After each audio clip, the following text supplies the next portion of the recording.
Welcome to Mendezville Live, where it's something to talk about. Here is Rudy Mendez.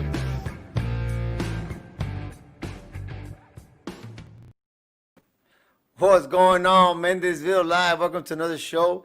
Tonight we have a pretty cool guest, cool cat. In my opinion, one of the best, one of the finest coaches in the Valley. Great personality, great character. A big fan. He was a former collegiate football player at Texas A&M Kingsville. He has a wealth of knowledge. His resume stands out for itself in football. He's currently a defensive assistant linebackers coach at Mission Eagles High School. My man, Ken Benoit. What's going on, Kenny? What's up, Rudy? Thanks for having me. I appreciate it. Hey, man, I'm excited. I'm excited because, hey, we're going to talk some football. And I know COVID is kind of putting a little wrench in the system. But it's football season, baby. It is, and it's just like everything else, man. You know, when adversity hits you in the face, he knocks you on your ass, but you got to get back up, and you've got to find a way to get after it. You have to find a way, whether it's, all these rules that you really have to implement, and, there's nothing you can go around. You just got to hit it head on and get what we can out of this season. And if we're not, we'll be hopefully playing the spring or whatever, whatever UIL or whatever they decide to do. But as of right now, we're starting in September. All right. So then, how I know. Yesterday I mentioned the Mission veterans, because I live on this side. So when I pass by there with my kid, we would do my speed training in the morning. We'd go down, Brian, to go to Burger King for their breakfast. So I would see them. So while they were doing it in the morning, you guys were over at Mission High School doing your workouts? Oh, absolutely. Where were those workouts? At the stadium?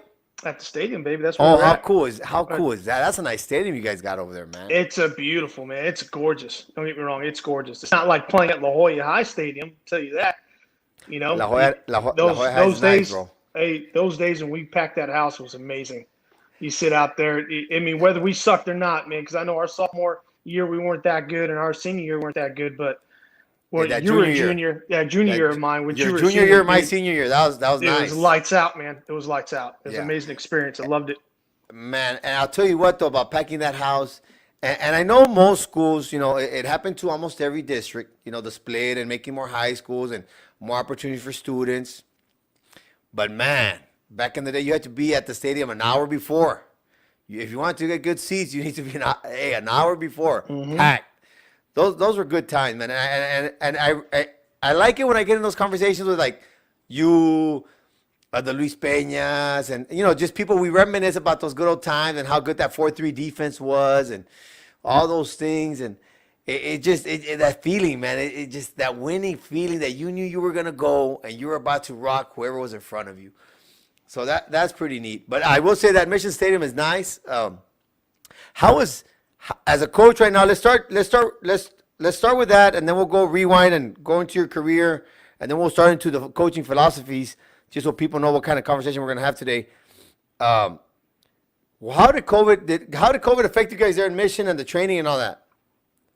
Well, it didn't really. The only thing was the process of checking the kids coming in, the temperatures, make sure they were 6 feet apart, following the rules with the mask. If you're spotting, if you're outdoor stuff, if you're outdoors, we're doing, say just conditioning or any kind of change of direction, anything had to do anything outdoors, we really didn't have to wear a mask. But when we're inside the weight room or inside indoor facilities, you had to wear it unless you were, say, on the bench press and you were knocking out your reps, you could take that off. But if you're spotting or doing anything, you had to wear the mask, and that was by far. And then after that, we had to wipe down all the equipment because we had 3 rounds, right? And we interchanged because we had so many kids. We had about 120 kids, 140 kids out there. What a good number, man! That's a good turnout. It was great. It was great, man, and that's what hurt us. I think that we had to discontinue doing what we had to do, and now we've been a month without being with the kids, and how it is. A lot of it. Hopefully they retained it, the stuff that went over but there's nothing like, you can get on a Zoom meeting and have 100 kids on there and get them through a workout or whatever Right. but it's not the same Oh as no, absolutely being in the not. weight room and being there and coaching them up and actually being there and pushing them, getting up to tempo, what we need to get and everything. Yeah, that intensity, So, it's not the same. yeah, it's not the same, Yeah, but a lot of it has to do with self-motivation and getting them right too, right. and that teaches them that. But other than that, that's the only thing that really messed us up in there. But not we had to provide water for them, a cow, but Yeah. we had to fill the waters for them, stuff like that. They couldn't Right. touch anything, Yeah. whether it was indoors. The only thing they touched was the apparatuses they were using and the weights. Right. And Super after safe. that, Super safe. super safe. Yeah. Oh yeah, and then after that, they had to wipe everything down. We had spray bottles. We had cloth, which was cloth towels, Right. and that was there too, and it was washed every day. Yeah. So I mean, we did everything by the book, and we had other coaches go there from other school districts and within our districts and see how we were rolling with it. So we sort of set the example on that. Nice. Coy does a great job. I mean, I can't speak highly enough about this guy, and he does a great job following the rules and doing things right so we can get the most out of our kids in our program. And I learned a lot from him so far, and I've got much more to learn.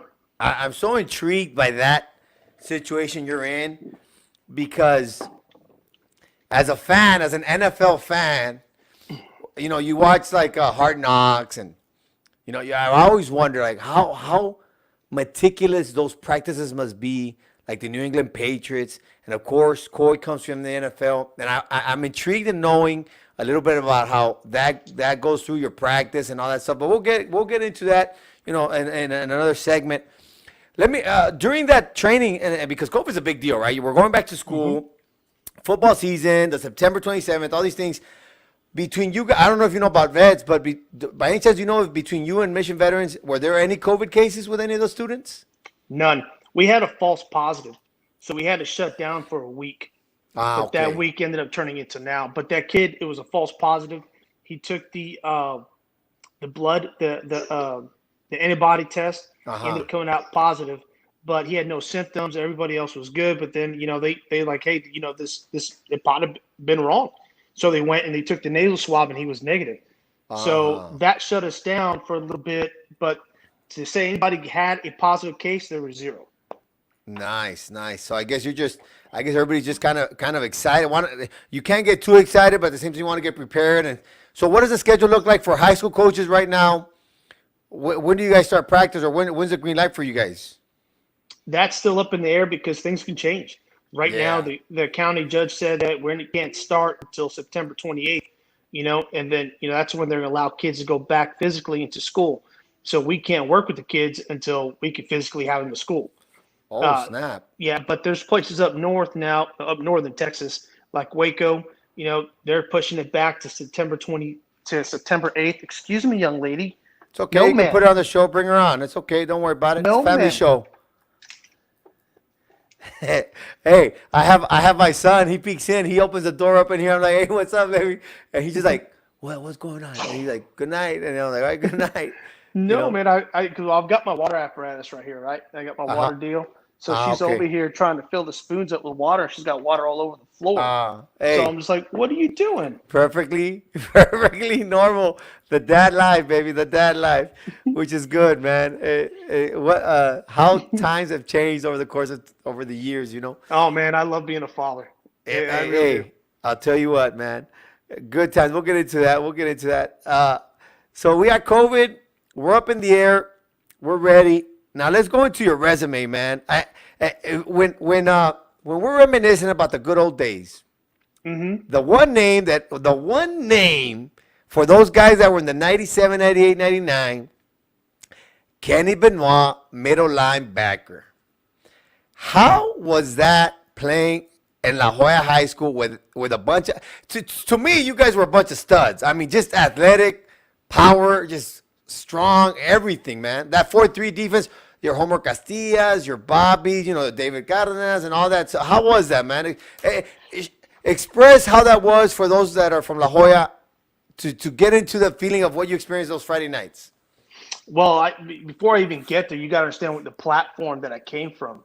Okay, let's go. Because, growing up, my father, he was an All-American linebacker in the state of Connecticut. Oh, you know, nice. and we started our football careers there playing Pop Warner football. And I've got to give it Oh, down. Maybe he's listening. Chris Brown was our Pop Warner football coach, and he set down the fundamentals. But my father was a huge football advocate. Like, this guy bought us football uniforms and helmets at the age of 6 and took us out to the Pop Warner football fields and had us uh-huh. run drills. Had my brother and I make contact drills. We did nutcrackers. We did bull in the ring. We did tires. We ran. Dude, I'm 6, 7 years You're old. gonna be football players. That is what you're gonna do. That's what you're bred to do. You know, and that's the mentality that we had starting up, growing up as kids. And that just carried over. We came here, we played 3 years of Pop Warner football over there, playing with older kids. So we started off playing with our age group at 8 years old.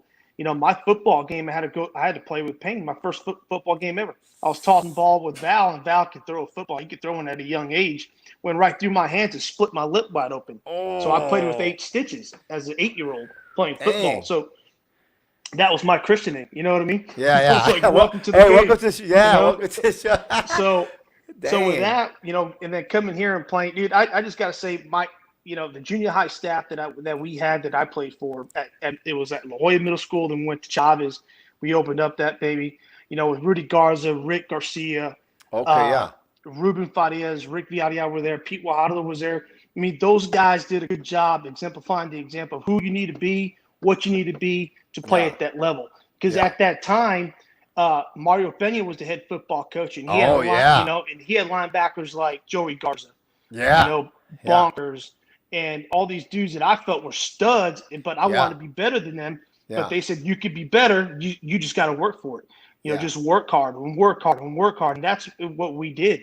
You don't go to junior high programs and see kids in the weight room after school.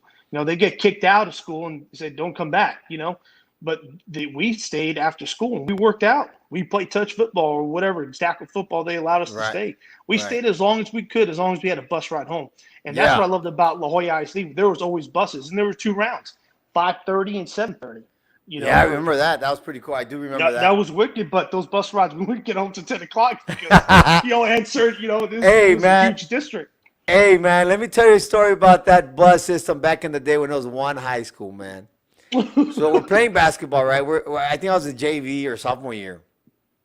Bus driver gets in the bus, La Jolla High School. He goes, oh, it's only 5 of you? Oh, I'm going to finish real quick. ¿Dónde vives tú? Sullivan. ¿Dónde vives tú? Tierra Dorada, down south, I don't know where. ¿Dónde vives tú? Tierra Blanca. ¿Dónde vives tú? Inspiration, 5 Mile Line. ¿Dónde vives tú? 5 Mile Line Western. ¿Dónde vives tú? Dolphin Road. He basically drove all around the whole district with 5 guys. Poor bus driver, bro. It took him an hour and a half. And I remember because I was the last one. That memory will always stick in my head where the bus driver came in like, oh, yeah, I'm going to be done real quick. No, man. But like you said, it was a great opportunity for us to stay and participate because the buses were there, man. Yeah, it was great. And then, after, junior high going up to the high school, we had a good freshman class. We had 3 junior highs come together, and we had good coaches. But I think what started me really understanding I thought I understood the game until I met Lance Van Zandt and Fred Hernandez. I give a lot of credit to those guys because those guys were football coaches. They were knowledgeable. They weren't just about blitzing. They were about teaching you the game and what the game portrays to you in life. And just talking about Lance Van Zandt, may he rest in peace, one hell of a coach. And the guys at your age, at your class, know about him because he was there. He worked and developed 3-4 defense with Bum Phillips when he was at New Orleans. Oh, snap. And so La Jolla made a great call by hiring him and Fred Hernandez to come coach at our high school. That is beyond probably one of the best decisions they've ever made because these guys are not, these guys are just great. Like Fred Hernandez is going to go down. He's already, in the RGVCA, coaching Hall of Fame, but he's probably going to go down to Texas coaching Hall of Fame. Really? So high school wise, and then John Ledema as well.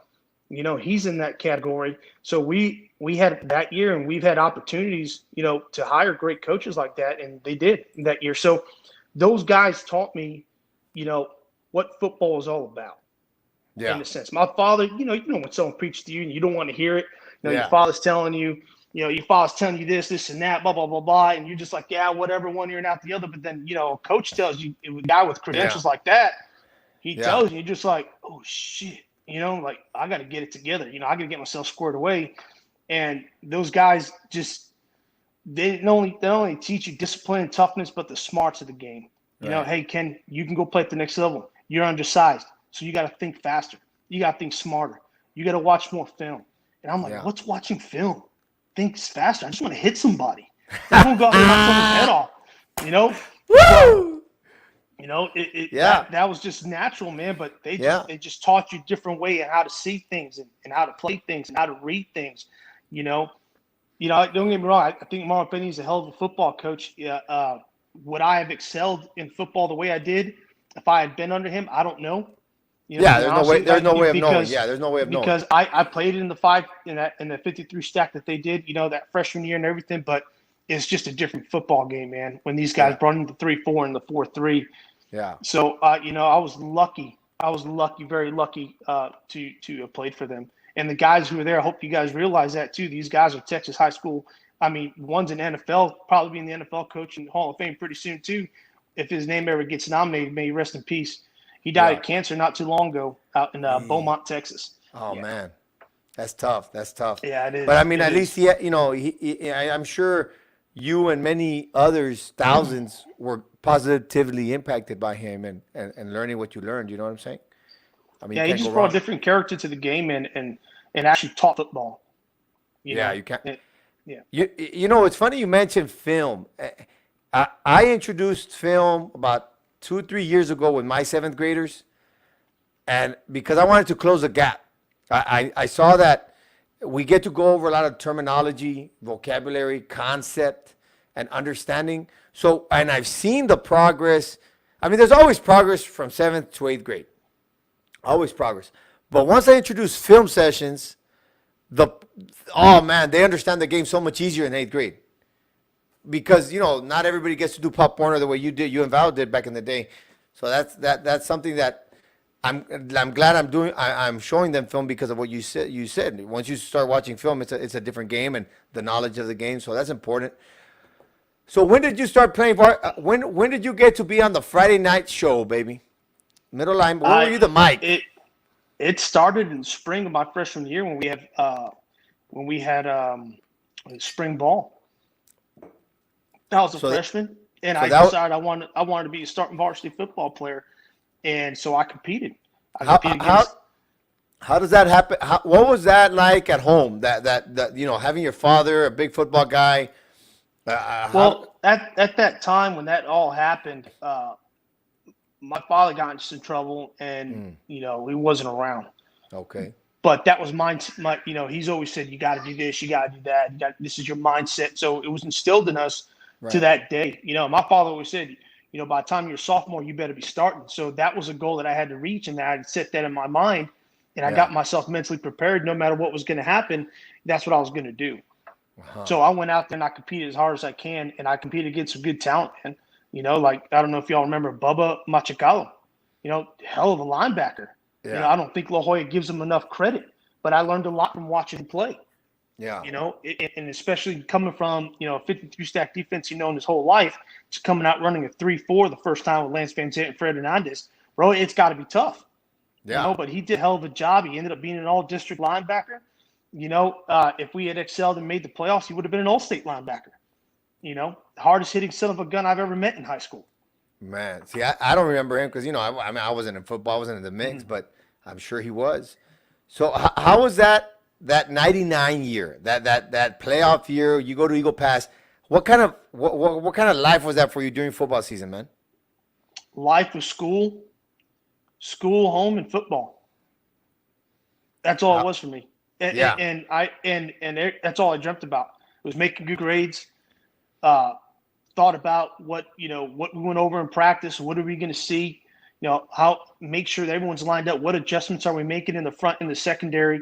So as a sophomore, they really put a lot on my shoulders. They said, you just got to line up here.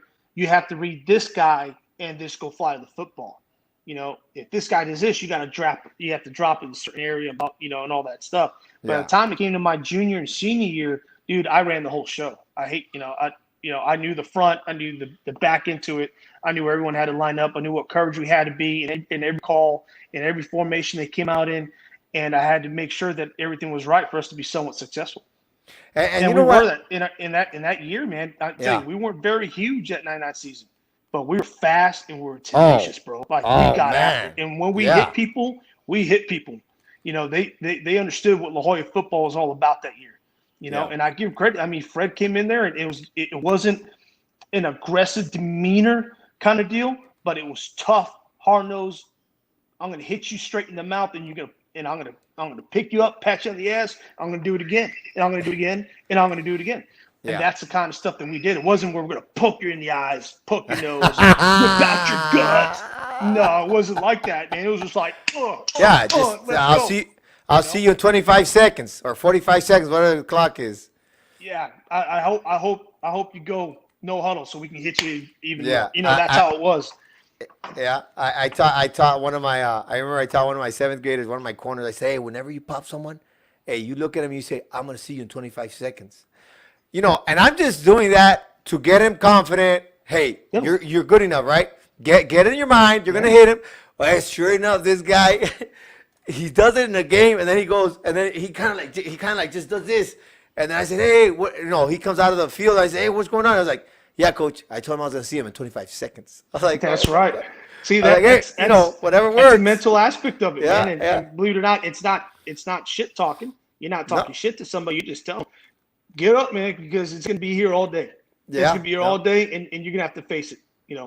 So Kenny, after that junior year, I mean, we had, you had a lot of success there at La Jolla. I mean, obviously, it sounds like it was legit. What? It was phenomenal, man. Like you couldn't wait for Friday night. Yeah, You yeah, couldn't wait, man. Like you couldn't sleep because not only that, you had to perform to the best of your ability. You're gonna line up somebody you're faster, stronger than. You know what they do, and then the band's gonna be playing. Oh. You want your name to come out in that intercom every play. That Kenny you're out in the Benoit field. with a tackle. I mean, you just, and this is what I tell kids, man. If you don't have that in you, like you don't want to be the guy or play that kind of role, maybe that bench is the place you need to be. Yeah. Because I want to put 11 people on this football field on the defense that wants to hear their name every time, that wants to enjoy the band, that wants to enjoy their community, come out and see them play football and see their product, their taxpayer money come out and perform the best of their ability. Man. And I tell kids that, and they're like, well, if you put it that way, coach, I'm fired up. What I mean? And they just get wound up. Hey, and that's what's up, man, and that's what you want. Yeah, and that's part of the gig of coaching. You got to get them fired up. You want to put our shirt on so you can come say hi? No. No? Okay. So, you let me just touch base. I just want to the whole basketball thing. You did play. I remember you played basketball your sophomore year. We played together. You, Valde, myself at JV as a sophomore. Did you play basketball your junior and senior year? I played my junior year, and I did not play my senior year. Ah, okay. But you had. When did you commit to Kingsville? How did that go? How does that work? Getting the recruitment and all that. Well, it's tough, man. Coach Boyd from Harlingen really helped out along with Fred Hernandez and Lance, and also my linebacker coach, Brian Clancy. I mean, they were good guys, great hires La Jolla made for those couple of years that they were there. Very knowledgeable coaches, very good guys. They had connections. And, Fred told Boyd, and Boyd at that time, I believe, was part of the THCA Coach Association. Like, he was up there, and he was also I think he was the head coach at Harlingen High. And when we played him, dude, I mean, it was lights out, and he remembered me. He goes, "Oh, this kid didn't get it anywhere," And I made that game. That's when they still had the football game, the Southwestern Bell All-State North against the South Okay. football game, and I made it. And I went out there and I did extremely well. I had I think it was 13 tackles, and I didn't start, Nice. but I still had 13 tackles.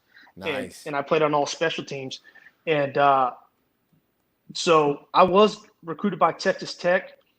The guy 2 weeks before signing date, that's where I wanted to go. Got fired, He went to LSU. Yeah. I had do a bunch of calls. Coach Waddell was linebacker coach at A&M, A&M College Station at the time, and he pretty much told me I was too short to play there. I mean, at that time, man, I was only running a 4.7, but I was the same height as Dak Wynn, but Dak Wynn ran a 4.4. It's a different ball game when you run a 4.7 compared to a 4.4. Right. So basically that was it. So I was probably going to go JUCO, but then after that All-Star game, I caught some eyes. Chris Ballard, I'm fortunate. Chris Ballard right now is the GM for the Indianapolis Colts. Was the GM and set up the team for Andy Reid at Kansas City, but he got the opportunity this last year. So this year that he left would have been the year that he had put all his recruits and his scouting into Kansas City and would have won Super Bowl. So I congratulated him on that. He didn't like that too much. but he's at Indianapolis now, and it was great. He recruited me. He scouted me out, said, hey, you're going to be a hell of a football player. Just send me some films. We sent some film, and Aaron DeLuna and I went up there. I don't know if you remember Aaron. He was our punter. Yeah, I remember Aaron. So they were looking at him as well, and we went up there, and we sat down. They talked to us as recruits, and I didn't have anything else going on for me, so I decided to go there. But back then, you didn't do this big old signing deal and and stuff like that. So people didn't even find out. No, and that's because I didn't even get there in the scholarship. I was a walk-on. Oh, I was a walk-on. Yeah, so financial. I qualified for financial aid. So financial aid got me in the door, and then and that was it. I didn't even know I was going to stay at a dorm, and I didn't know how I was going to pay for that. I was going to have to get loans. But 2 weeks into fall camp, I earned my scholarship and started. Okay, I was about to ask you backup. Mm-hmm. I was about to. So I was the smallest linebacker going in, and I was 7th on the depth chart. Dang. But the guy that was starting, man, unreal. Hell of an athlete. 6'3.5", 250 pounds, ran a 4.7, Kai Johnson. He ended up signing as a free agent to the Chicago Bulls, so I backed him up for 2 years. Oh, wow. But, learning from him, watching the speed. Wait, Chicago Bulls? Bears. Oh, Bears. Sorry, my bad. Chicago Bears. Oh, snap. So he was a player, man. He was a player. And, there was a lot of people there that I played with that had opportunities and did play in the league. Robert Garza, that's what everyone knows about. Yeah, everybody Jeff knows Chase. that name. Yeah, Jeff Chase, may rest in peace. Cody Eatman. Davin Nelson had opportunities. He played linebacker with me. DeAndre Fillmore, he had opportunities to play linebacker with me. A lot of these guys went to Europe to play at that time. There was, Europe, NFL. Man, so you were forth. around some big-time players, man. Oh, yeah. That's some big-time coaches. How good was that school? How good was your football team at A&M? It was amazing. People understand, between those years, between the 90s and then I want to say the early 2000s, even before then, 80s, Kingsville was a stepping stone to the NFL for a lot of cats. Really? So a lot of people that went there, either they didn't make the grades or they got into legal troubles. And so they, it's a Division II football program, but it's a program that had connections. Yeah. It's all about connections. Who you know. Right. Especially, if you're not born into the NFL family, it's hard to get in the NFL. Unless you're Juan Castillo is just so adamant. Right. And, yeah, he was. That dude just said, I'm going all in. Coach in the NFL. And that's what I'm doing. Unless you're one of those dudes, you're not going to get an opportunity there. And it's the same thing with Division I football. It's the same deal. It's like, oh, I know this guy, but do you know that guy? Do you have a? If not, then high school football is your deal. Because you don't want to coach Division II, you don't want to coach Division III football. Yeah. You don't want to coach JUCO football because they don't pay enough. Yeah. People say, well, you're not in the business making money. If you're coaching college football, business is making money. Man, And if you're an assistant football coach at a Division II school, you're making $35,000, the most. I've had some friends that have told me their salaries when they're doing assistant coaching, and man, I tell them, I was like, you might as well be a high school teacher, man. Be a high school coach. You make a lot more with all the breaks, without all the stress. Exactly. But of course, the dream is that they're gonna make it and they're gonna be a head coach, and which is kind of cool. Actually, I want to bring him on. He's one of my basketball friends basketball coaching friends that he was an assistant and he finally made it to be a head coach. So that's kind of cool. I got two of them that should be coming on. So you go. How many guys from the Valley ended up there at Texas A&M, man? At Kingsville with me, Yeah, there with you. Abel was Abel there. Abel who?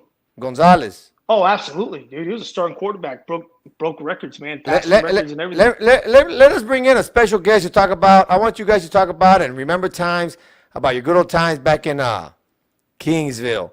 Roy Cordova, how you doing, man? Can you hear me? Hey, how's it going? What's up, man? Hey, Roy? hey, tell us about Kenny Benoit at Kingsville, man. Hold on, Hey, Roy. Yeah, hold on. I'm trying to see how I can make this work. I've never been live on this. Give me a minute. We can hear you loud and clear. We can hear you loud and clear. Nah, like Kenny says, anytime you play the Coyotes, man, hard hitting. I swear, every time I got the ball, it was like Did he get you? Did he get you? Roy, did he get you that Friday night at Rio Grande when you were a senior? He had to have had. I don't know. Everybody got me that night. I guess everybody was. It was a good shootout, man. It was a hell of a game. Yeah, it was a high-scoring game. It was a high-scoring game was. that Friday, Coyotes versus Rattlers, man. It was. It was a good football game. Good athletes on there on both sides of the football. I just think if Rio had a better defense, man, they probably would have beat us. You know, they had. Oh, he's gone. It's all right. I'll light him on. He's having trouble. No, I'm cool. I won't get on camera. But yeah, it was Kenny. I give it to y'all. Y'all had a good defense. If our defense wasn't ranked last in the Valley, we probably could have gone further in the playoffs as well. Oh, absolutely. I mean, you guys had weapons. You had the Smith brothers. You had Abel at quarterback. You know, you at the slot. You know, you guys did a hell of a job. Were you playing tight end or slot? I think you were the slot. Now I was playing tailback. Tailback with Smith, right? Or Robert. Yeah, I was playing tailback, and I led the Valley in receiving as a tailback. That's right, because that year you didn't beat Jamar Taylor. Below the belt. I had a. I led in receiving. Yeah, I know. All right, hey Roy. So how was it at Kingsville with Kenny, man? How was that with you? Hey Kenny, how many Valley guys were there? It was you, Roy, Abel, any others? Joe Marichelado was there. He's from Medi-Cal Chelsea. Nick Flores was from San Benito. Okay. We had I'm trying to think. We had two twins. I think their last name were Gonzalez from Carrizo Springs. You know, but they were from the Valley, but they were Hispanics. Yeah. Who else? Oh, we had Abel and his brother Estrada. Bluetooth pairing. Estrada from PSJ. They were there. They were both wide receivers. Nice. So there's some Valley guys out there. Oh yeah. Roy, can you tell us about Kenny Benoit back in Kingsville, man? Beast all around. I mean, I wasn't there too long. I was going through some shit at that time, and I gotta lie. Sorry, you're like that, but I was going through some stuff. Kenny knows about it. Kenny was one of them trying to keep me there, but I was going through some stuff at the time. I was a young kid, you know, going through some stuff at that time. So it was just I was going through a lot. So I decided to leave Kingsville. So I ended up leaving Kingsville. But Kenny was the one trying to keep me there. I remember Kenny was one of the last guys I talked to there, and he was trying to keep me there. So yeah. It's good because that camaraderie, you get the rivalry of Rio Grande Coyotes, but then you go to Kingsville and now you're brothers. Well, we were actually at school together in La Jolla as well. I was there my junior. I was there my sophomore year. Yeah, and, so I knew Roy before he left, and he's a hell of an athlete. And of course, playing against him was phenomenal. Enjoyed that every moment. You know what happens on the field stays on the field. But once you're off the field, you shake hands and you remember you guys are still brothers. And then we would go to Kingsville and we saw him, and we were both lighting it up in practice. Those were the years that I didn't get to play, but I was on the practice squad. I was backing up Kaya Johnson, and I was lighting up the offense. And he was doing the same thing to our defense, to our ones. He was out there tearing it up, and his name was now on the rosters, but he was going through some personal issues that he had to figure out for himself. And I wish he would have stayed. He would have been a hell of a player. imagine him and Abel reconnecting in the end zone plenty times if he would have stuck around. It would have been great. Give me a second. Hey, Roy. Yeah. There's like a loop with your audio. I'm gonna take you off, okay, man? All right, you got it, man. Hey, thanks for chiming in, man. I really appreciate it. Hey, you got it. Hey, Kenny, take care. Good seeing you, You man. too, Roy. Absolutely. All right, love you, brother. Take care. You too. Yeah. So that's Roy Cordova, great guy, man. I don't know if you know this, but so I ended up being I was roommates with Isaac Gracia, aka Chuck from high school. At my sophomore year, Roy actually ended up staying there with us there for a little bit, due for the situations that he had or whatever it might be. But when I told him about you, Ken, he's like, dude, that guy was a beast. That you're bringing one of the best.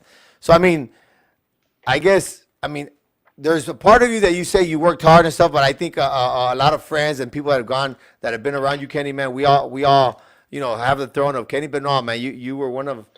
I gotta say, it gotta be how much of can you just for some of your athletes that might watch this and some of the La Jolla athletes that might watch this, how much can you go through the grind of how much hard work you put in? What was your schedule like in college? See, well, first of all, it wasn't a grind for me, and I think I mentioned this to you before. People talk about coaching or they talk about football, anything they consider a grind. I don't feel that's important to them. It's not something they should be doing. It's not something that was important if they didn't love enough. Right. So for what people will consider a grind for what we did as collegiate athletes, was it difficult? Yes. Was it something that you really had to love and embrace to suck? Yes. For me, was it a grind where I had to just pull myself out of bed just to do it? No. For me, that's a grind. Yeah. You know what I mean? And I get the word grind from a grinder. You know what a grinder is? It just chops up meat, and it wasn't like that for me. So basically in the fall, you start off fall camp, we had 3-a-days. You're up at 5:00 in the morning, you're conditioning. You get off the field, and that lasts for about an hour and a half.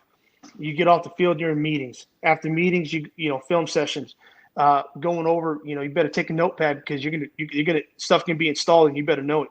And so you got to study time between then and practice. But after the conditioning, you got your meetings. From your meetings, you went to breakfast. From breakfast, you had other meetings, position meetings or specialty meetings, whatever they wanted to do.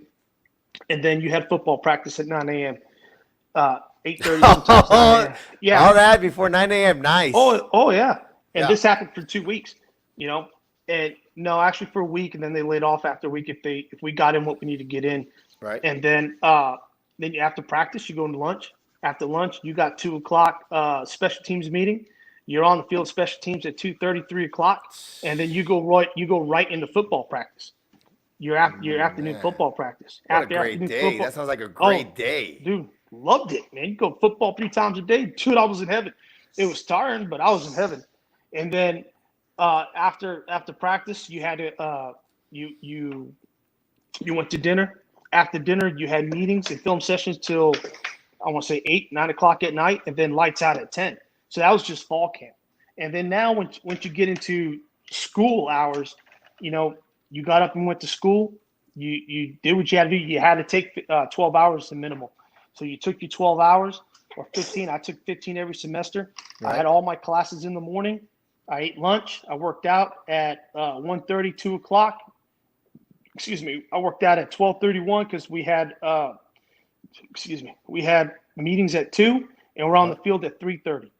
If you're on special teams, you're on the field at 3 or 2:30, depending on what we're doing that day. But then you had to practice from 3 or 3:30 all the way to 5:36, 7 o'clock, and then you went to dinner. You had film session. Then you had mandatory study hall for 2 hours. 7:30. Everybody goes to do their homework or take notes or whatever it is. Everybody had mandatory study hall. You were put up into Jernigan Library, and you were there. You were there till 9:30, 10 o'clock. And you have a full day. It's a full day. You had a job. It was a job. That's what it was. They taught you work ethics. They taught you to be responsible. And if you miss an appointment and you miss the meeting, you paid for it physically. The stuff that you guys think we do here, like liners or Gasserts, no, man. You're doing bear crawls along with the other stuff, and you got weight and stuff. They'll put a 45-pounder over your head and make you run hundreds with it. You're a grown man. This is your responsibilities. This is where you need to be. You're 18. You're a man. You're no longer in high school. So that was a grow-up process. Once you figured it out, it was easy money. It was cake. Like, Kenny, did you redshirt your freshman year or no? No, unfortunately, I wish I had. Because I had an outstanding junior and senior year, which I felt could have been sophomore, junior year, and then I could have really played lights out, maybe had an opportunity somewhere. Maybe, who knows? You just never know. Yeah. But according to my what happened, senior year, because I could have filled out even more, because I was a 21-year-old senior playing. I was the youngest on the football field. That is young. I was the youngest, and swole. It was unfortunate, man. Yeah, my playing weight was 235, 240, and I ran a 4.5. So you did get it to a 4.5 year in college. Yes, I did. Mm-hmm. Tell you what, that's an interesting concept, because my thing is, I'm a fan of developing speed. You said you ran a 4.7 in high school, and in college you ran a 4.5. Can we go into the science? Why did you get so much faster? How did you get so much faster? So the athletes in the area can have an understanding of what happened. Well, it's all about understanding what speed is. Right. The science about it, it's, I'm just going off the top of my head. I don't know the scientific equation, but speed is mass times velocity, right? Or mass times some sort of something. It's something. Right? There's an equation.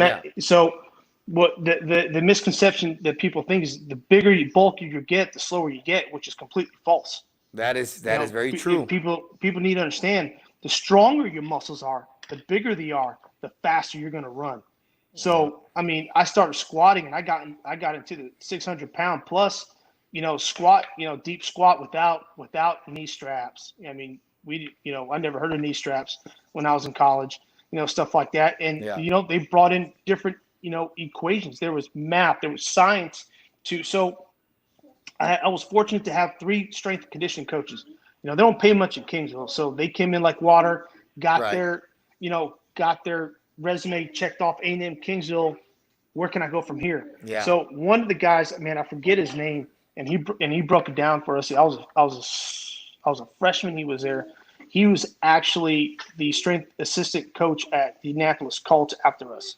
Ooh, and dude, I had a big speed increase from that year when he got there, and he taught us, about quad and your abductors, your hamstrings, your glutes, your calves, your abs all have to do with speed. Like, I didn't have abs in high school. I thought I did, but dude, you see collegiate athletes, those are abs. What I mean? And the stronger your core is, the faster your back, and the stronger your back is, posterior chain and all that, Yeah, your posterior chain. So then your glutes and your hamstrings, that's what gives you speed, and the stability comes from your quads and the power.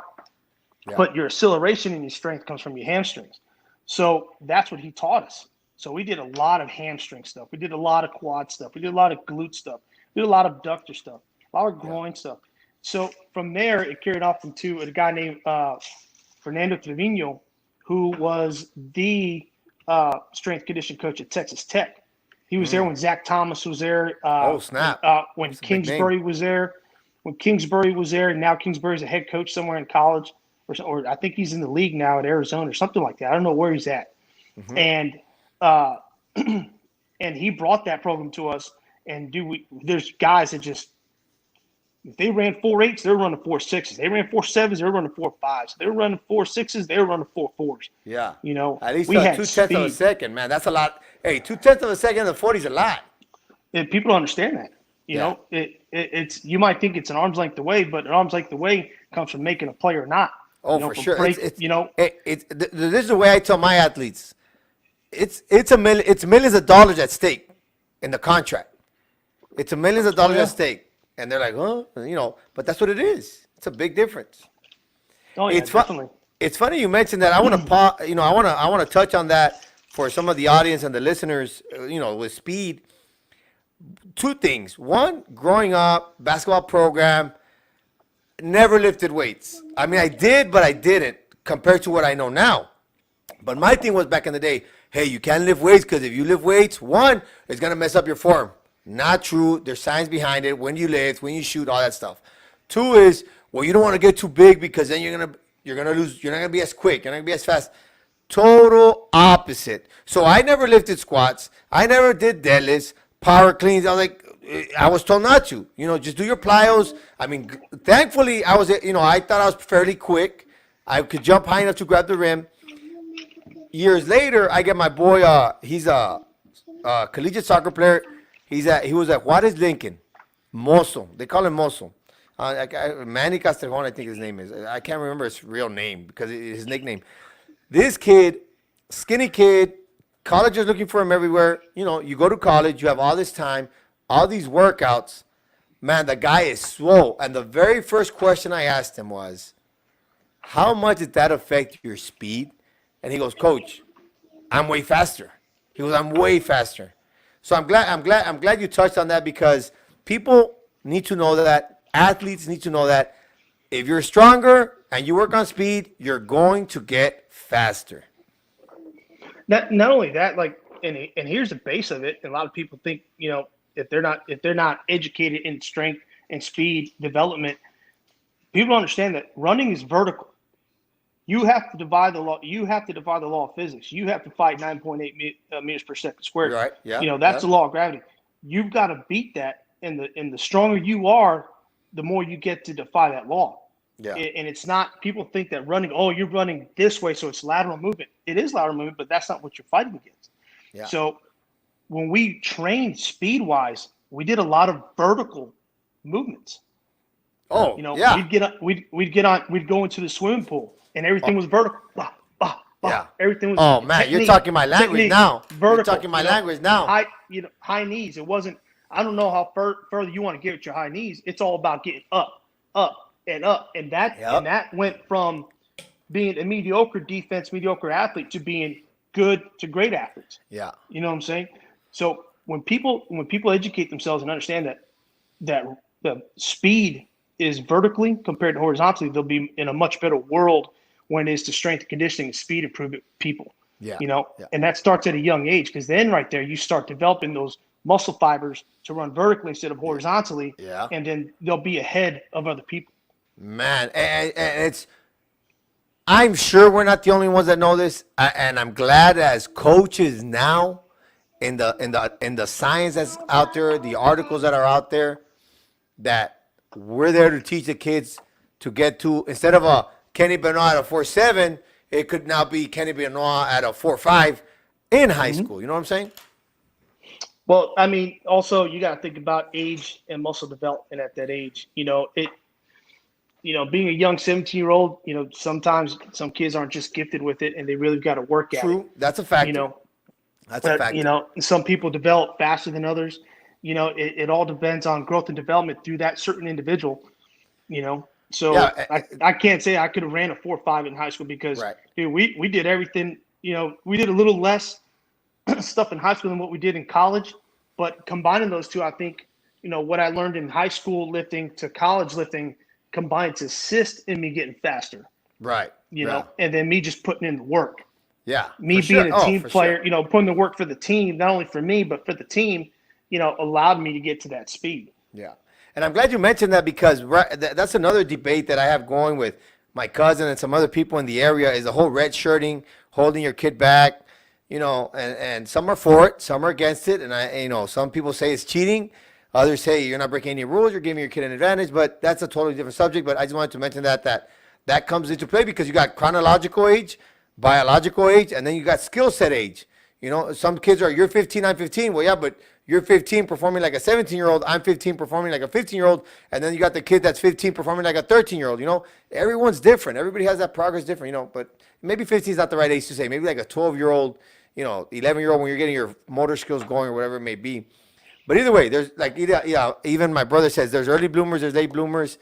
Like you say, everyone's different. So and every parent has every right to make the decision they want for their kids. Whether other people feel they're cheating or not. If you feel your kid is not at the motor development skills that he needs to be at a certain age, and you want him to excel in sports because you may think that he has an opportunity only because he hasn't developed yet, but he will, then keep him back a year. Yeah. But if it's legal and they fall behind the restraints in August at that certain date, Yeah.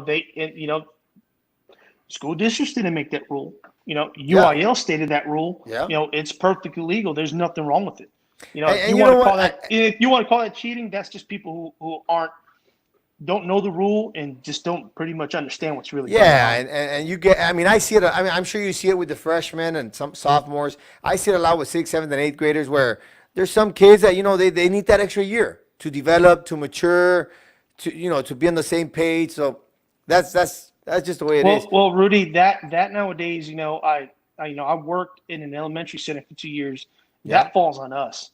I'm not gonna lie to you. Motor skill development, that falls on us because when I worked there, I changed it. I changed complete setting of development. You're talking about the PE coaches. You're talking about the PE coach. Bro, they just line them up, put them in lines, and have them dance to songs. I'm like, dude, where's the balance beam? Let them work their balance. Where's the push-ups? Where's the jump rope for hearts? Where's the pull-up machines? Where the pull-up apparatuses? Where are these things to develop these kids' hand-eye coordination? I mean, are we trying to kill 45 minutes here and ruin, think this is what PE is all about? They're going to hate it. They're going to hate us. We've got to develop their feet work, their eye-hand coordination, their eye and feet coordination. Their body's got to, their muscles have got in their joints to start flowing with their body and their mind. And that's our job. And that's an elementary physical education coach's job.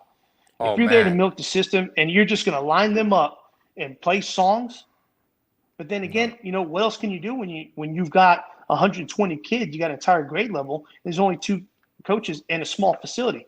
So it goes hand in hand and not really, but there's still things you could do,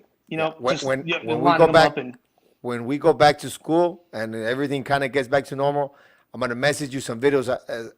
The way I handle my 90 kid class, and it's all precise, and we're jumping, we're running technique. I mean, I'm not saying I'm the greatest coach. I don't want people listening right here. No, but Rudy's you've full of got himself. structure. Oh man, You've got structure, and you've got a purpose to your plan.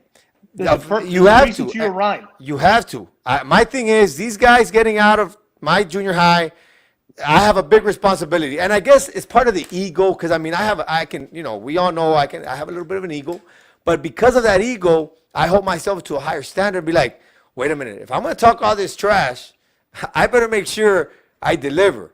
And all these kids are ready, At the same time, when I coach, I mean, I'm sure everybody has their mindset or how they do it is, I always take what would I want my coach to have done for me in 6th, 7th, and 8th grade, for me to have done better at the high school level. You know what I'm saying? I always see myself there like, okay, don't cheat Rudy Mendez out of this. You got to make sure Rudy Mendez is ready for high school. And, that kind of, helps me and to push myself to be better for those kids. But Kenny, man, I'm stoked. That conversation with Speed and elementary. The elementary is such a huge responsibility, man. It's a huge stepping stone to your district success.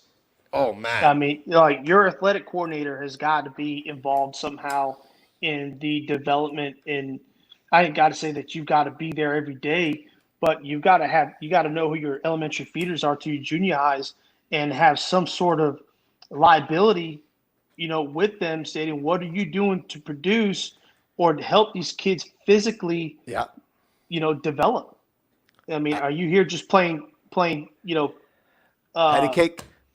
cake, or Barney songs and have these kids dance? Or, I mean, what are we doing? Yeah. Are we just showing moves? What are we doing to, because obviously there's not enough Boys and Girls Club or Park and Rec stuff for La Jolla, especially La Jolla. There's not stuff there, so you have to find it in what way to get that out of those kids.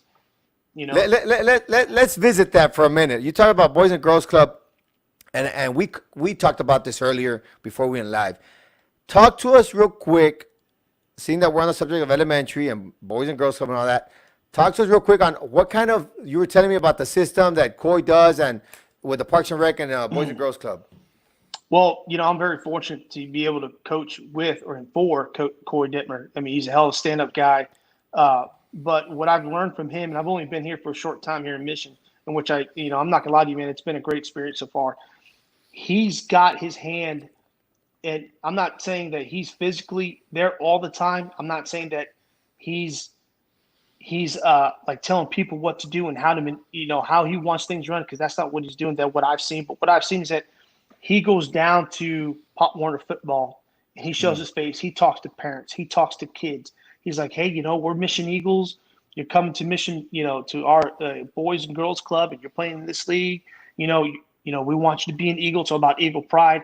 And he talks to him. He talks about football. He invites him over and watches us practice.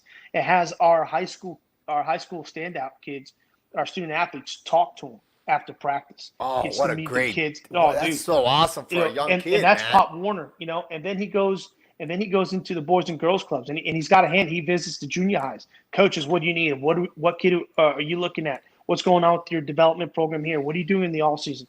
And we bring him in. Every football program I know, brings in their junior high coaches, and they talk football and they talk about, this is what we want you to run. It's just in my experience, if you got a new junior high coach, you should do that. You know what I mean? But you should be past that the first year. You know what I mean? Like, hey, this is what we're running. Now, what have you learned this year? Or let me teach you something different that you could add. Right. It should be a development every time. Right. To implement new things instead of be like, hey, we run a 4-3, same stuff, same blitzes, same fronts, let's go. It shouldn't be that. They should grab a junior high coach. Okay, this is what we did with you guys last year. Now we're going to move it up a step, and we're going to run this a little differently. Yeah. Teach your kids about this concept. Right. And not only it assists junior high coaches to develop professionally as well. Challenge them. Okay, you're going to this program, or read this article, or watch this film and tell me what you saw. Break it down for me. Yeah. Get into this football world, and if you want to step up and want to be something, let me help you progress as a coach. But you do that, you're going to help your program out, and that's what Coy does. Nice, man. That's very interesting, and we'll revisit here in the next 20, 30 minutes, and that's key on what you're saying about the development, Boys and Girls Club, junior high, high school. So you go to Texas A&M, you have a great junior, senior year, and then what happens? So you graduate, right? And then I graduate, and I decided NFL, anything? Well, I ran for scouts. I ran for scouts. Scouts came in. I ran for them. Did the whole combine thing there on campus. It wasn't like it was a huge combine deal. You know what I mean? But at least I ran for for scouts, and I really didn't have a really good time. At that time, I hadn't spoken to anybody. I wasn't ready for pro day. So I ran a 4.8 on grass. I still had a 34-inch vertical. I repped out 24 times to 25. It wasn't nothing that was going to impress any NFL scout whatsoever. But that was my fault. Lack of not knowing what was going on, my immaturity at 21 years old. Like I said, I wish I had another year. Right. I was highly immature at that time for what was going on in my life. So I had two options. I was either going to join the military or do something with my degree. Yeah. So I came back home, and and I didn't know what I was going to do until I got a phone call, and I got offered a coordinator job at coaching high school football at Hidalgo America, and I went there for 2 years. So at that time, I was coaching for Mario Pena, and the DC was Carlos Sainz. Were you not running Mario that? Pena? I'm sorry, George Pena. Okay. Yeah, he was the head coach at Rio Grande when we played. He was Roy's and Abel Gonzalez's head football coach. So I learned a lot what not to do and what to do when I was there, and I really enjoyed my stay at Hidalgo. And then I was going through some personal issues, and it was time for me to leave. And that's when I went to econ for 1 year with Oscar Salinas. And then I got, an opportunity to come back home, man. And I was excited back in 2008, 2008 football season at La Jolla High.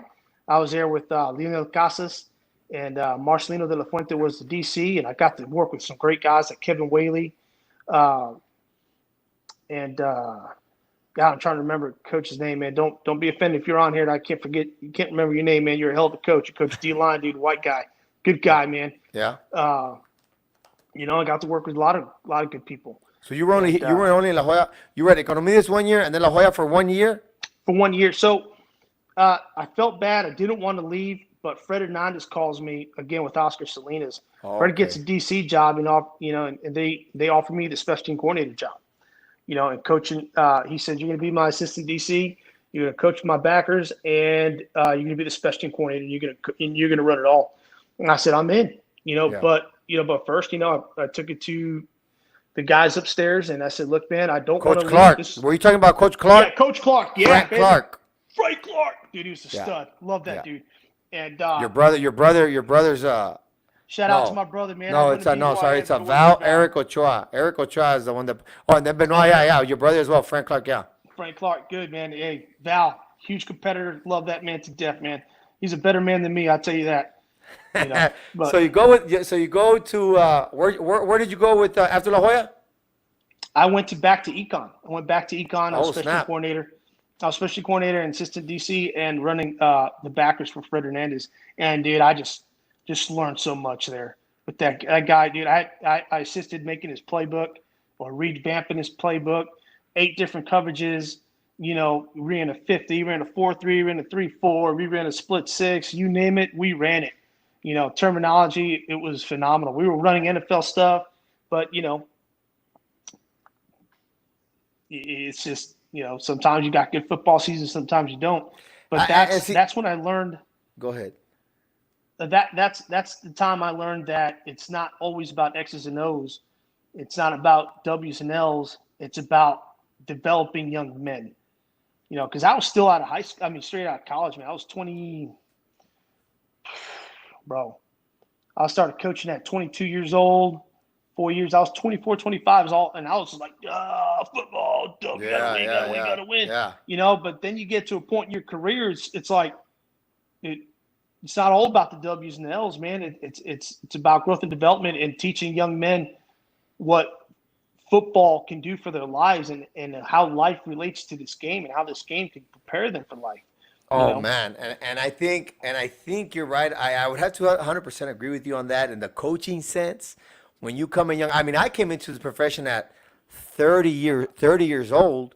I worked with my job. I used to work with 18, 19, 20-year-olds in college. But coming into coaching, you understand it, but you don't understand it until you've been in it for 3-4 years. And you're like, man, you know what? Like you start absorbing how big of an impact the words you use, the hype you use, and when kids know you've got their back, oh man, they go through walls. And Bass said it. Coach Bass said it the best, man. I would have went he coached me in track and he coached me in basketball. I would have went through walls for that guy. Yeah, because that guy was nothing but love for the kids. He did everything for the kids. Everything was about the kids. Numerous times he's giving kids rides home. Picked them up on friggin' 12-mile line, brought them to practice. You know what I mean? And coach, I don't have a ride home. You mind taking me? Let's go. He didn't think twice about it. Where do you live? Oh man. So people have other opinions about him, but from my experience with the guy, I don't know his personal life. All that aside, I'm talking about professional. Dude, the guy was there for the kids. He gave you 110% and more. Yeah. He made you believe in what he was doing. You had fun doing it. So like I said, it was hard work. It was hard work and personal relations. And that's what I remember from him. I never worked for him, worked for him, but I was one of those athletes he coached and made an impact in my life when I was at that age. You know what I mean? So he said it best. And so yeah, you learn that. And you love what you're doing, but then you start understanding and how you can even be a father figure, man. And when you see it in the kids' eyes that they appreciate you, and I get this a lot. I don't know. You probably don't get this a lot at the high school level, but I get this a lot in junior high. It's like, hey coach, we have practice today, and hey coach, we have practice today. Every single day but see, it's their way of saying, their icebreaker of, hey, what's up, coach? I want to talk to you. It's like, hey, yeah, we have practice. Hey, you ready? And hey, we're gonna go hard. You start doing that. You get them hyped up for practice. But it's their way of, hey, coach, we got practice today. I'm like, man. And in the back of my mind, I'm like, yes, we do have practice for the 1,000th time. But you give them that, hey, hell yeah, we got practice today. And you ready? Hey, you better be ready. Exactly. It's a mental part. It's the mental aspect of it that you got to prepare them for. Yeah.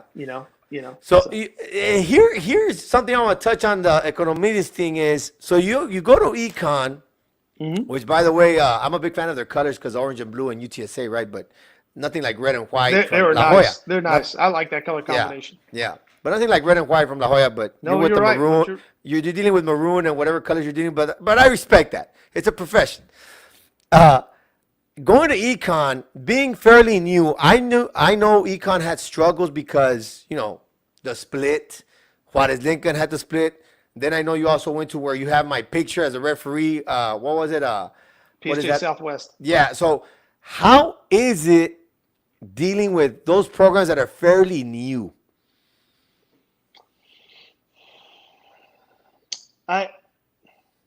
There's always tradition there.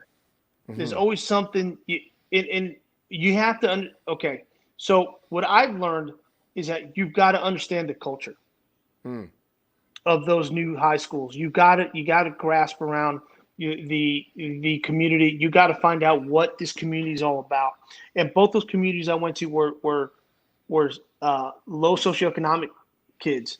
Okay, right. They didn't have rides. The parents, their parents talked to them about working instead of playing sports after school, right. Providing for families and so forth. So that's the kind of stuff that you've got to understand that you're dealing with and embrace it. Yeah. Because if you fight the culture, no, you don't embrace it, you're not going to get kids, and you're not. It's about getting the kids to understand the game of life, the game of football, and how it's going to help them in their future. Because let's be real. 99% of these kids don't go play college football. Right. Right. So, and how are you going to help that kid enjoy the high school football experience or just sports in general, multi-athlete sport experience, and learn something about life and be successful. You have to embrace the culture. Yeah. And once you do that, you will have parents, offering, hey, ¿qué necesitan tortillas?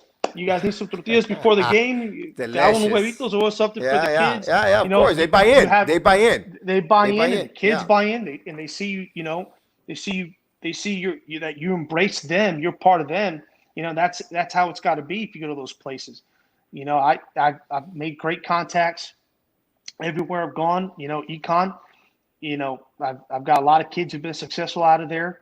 In their personal lives. Hidalgo, Southwest, those kids, I miss them to death.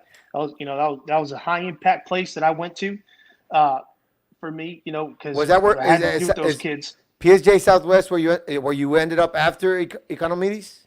No, after econ, I joined the Texas Army National Guard. I joined the military, so I did that for 6 years. I did that for 6 years. Got deployed, came back, and figured out that I missed this game too much. I need to get back into it because I never thought I was going to get back into coaching, because of certain experiences, and having to deal with, how, and this might be another topic for another discussion, how politics actually can ruin the aspect of coaching, for people, and it's a big thing, so you got to be careful. And I hate to say you got to be politically correct, but sometimes you do if you want to keep your job. If you love coaching kids and you love being there for the community and doing things, serve, like the guy was talking about today, you've got to be politically correct in some terms, in some which way, and it's, like for Bass doesn't care, things just start spitting out of his mouth. But sometimes you got to word things differently. And sometimes it's good for you, sometimes it's not, man. But, that political guys, if they don't like you, man, and they can ruin your career. Or just make you feel like, maybe this ain't the thing for me. Maybe football wasn't, what life is all about. It makes you doubt it and everything. So that happened to me. But I got to grow, join the U.S. Army, man. And I got to grow, it helped me with my leadership skills, the way, see life a little differently.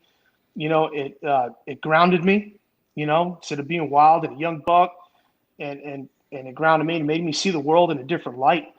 And thank God I had the opportunity to come back and, be as a DC for 2 years straight out the helm. And I was successful. That was at PSJ Southwest?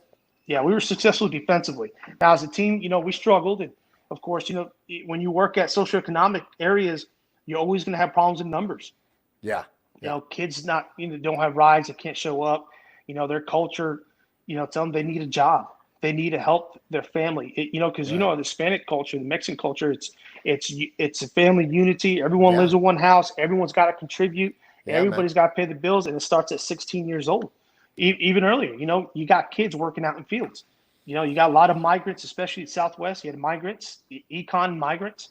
I Yeah. mean, you're talking about the majority of your players. Your star football players don't show up till 3 days before the season starts. So those are the kinds of things you got to deal with, but you got to be able to embrace it and don't make an excuse about it. Oh, we're missing this kid. We're missing this kid. No, man, plug in the pieces right now. If he comes and he's able to assist us or whatever, let's go. Make him feel welcome.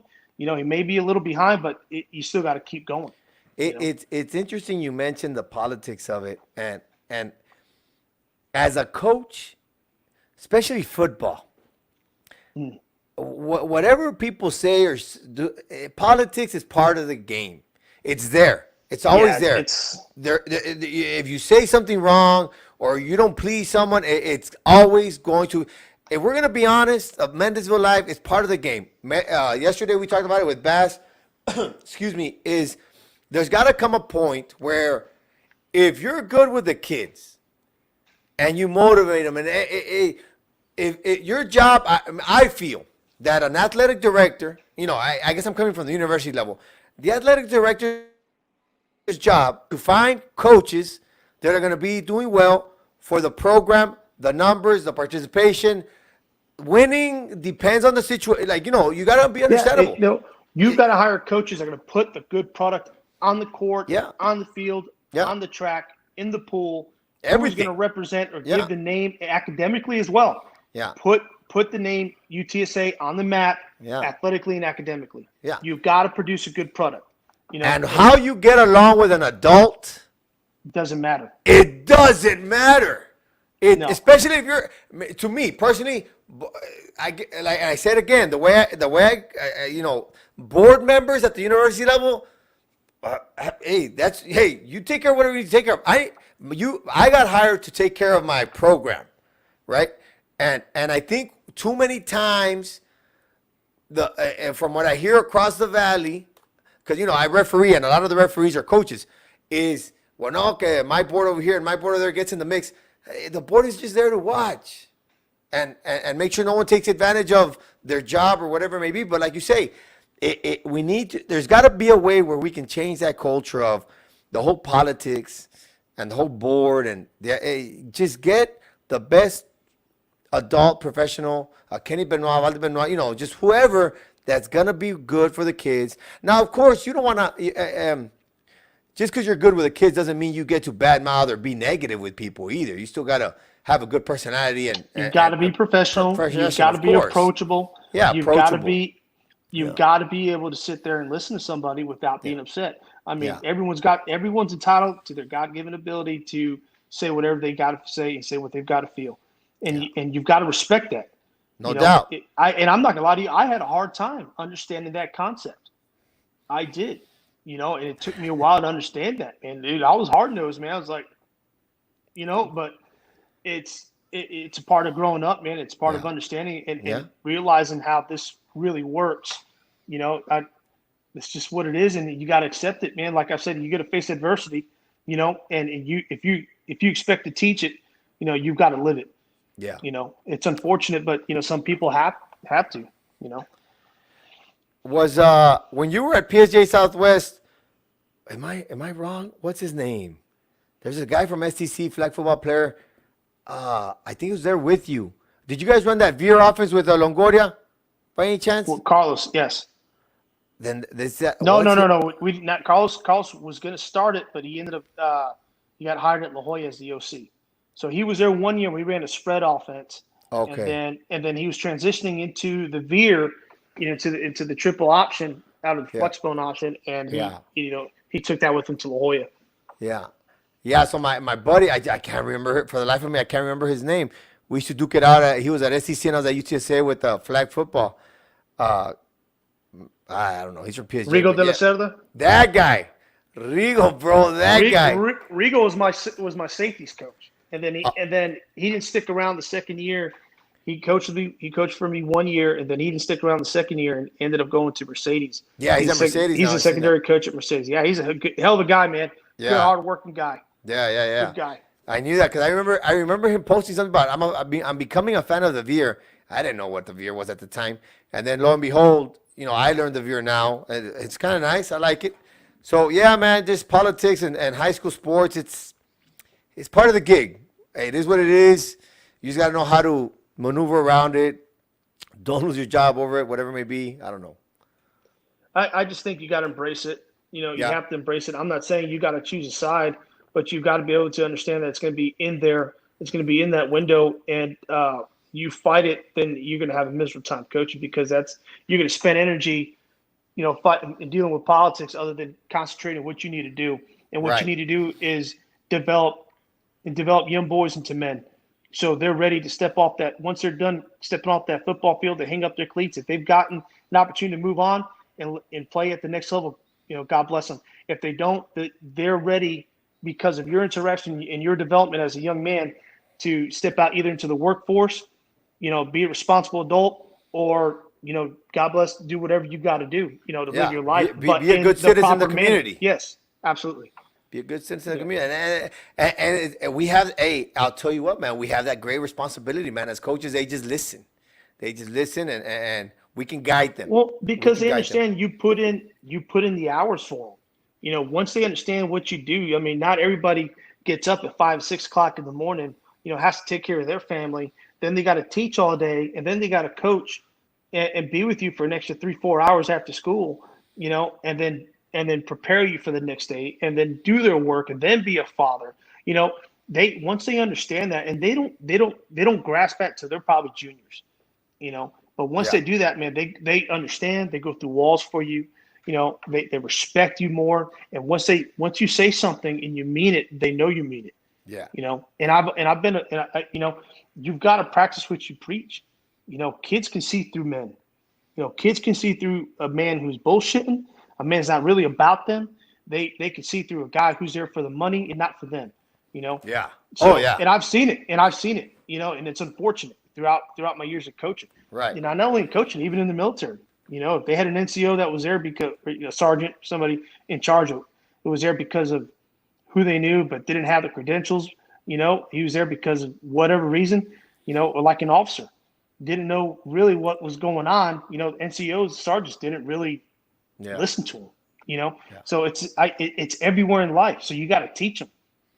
You got to approach them. You got to talk to them correctly. As a man, a respectable man. Once you start being camaradas with them, you've lost it, bro. That's not the kind of person you need to be around kids. Right. Yeah. I mean, you do say, "Hey, what's up?" and you give a handshake, but welcoming. But at the same time, there's they understand the. There's got to be there's a line. Yeah. Yeah. There's a line. Yeah, for sure. And it's not fine. Sure. It's not fine. It's a thick line. Yeah. It's a line that you got to set the tone with. They know you're the coach. Yeah, I'm not your friend, buddy. I'm here to make you a man. Yeah. I'm here to make you a man. And that's it, I'm here for you. I'm here for you. I'm here for your family. If you need anything that I can do to help you, I'm here for it. And I'm going to do it. But, there's a fine line. I'm not a bato. I'm not an essay. I'm your coach. Oh, I completely agree with you, man. So you go to PSJ, you're there for 2 years, you're at DC, and then you move to Mission Eagles. Yes. I heard you almost came home again. I did, man. I did. It was a very difficult decision, man. I was heartbroken, but at the time it was probably the best decision for me. Yeah.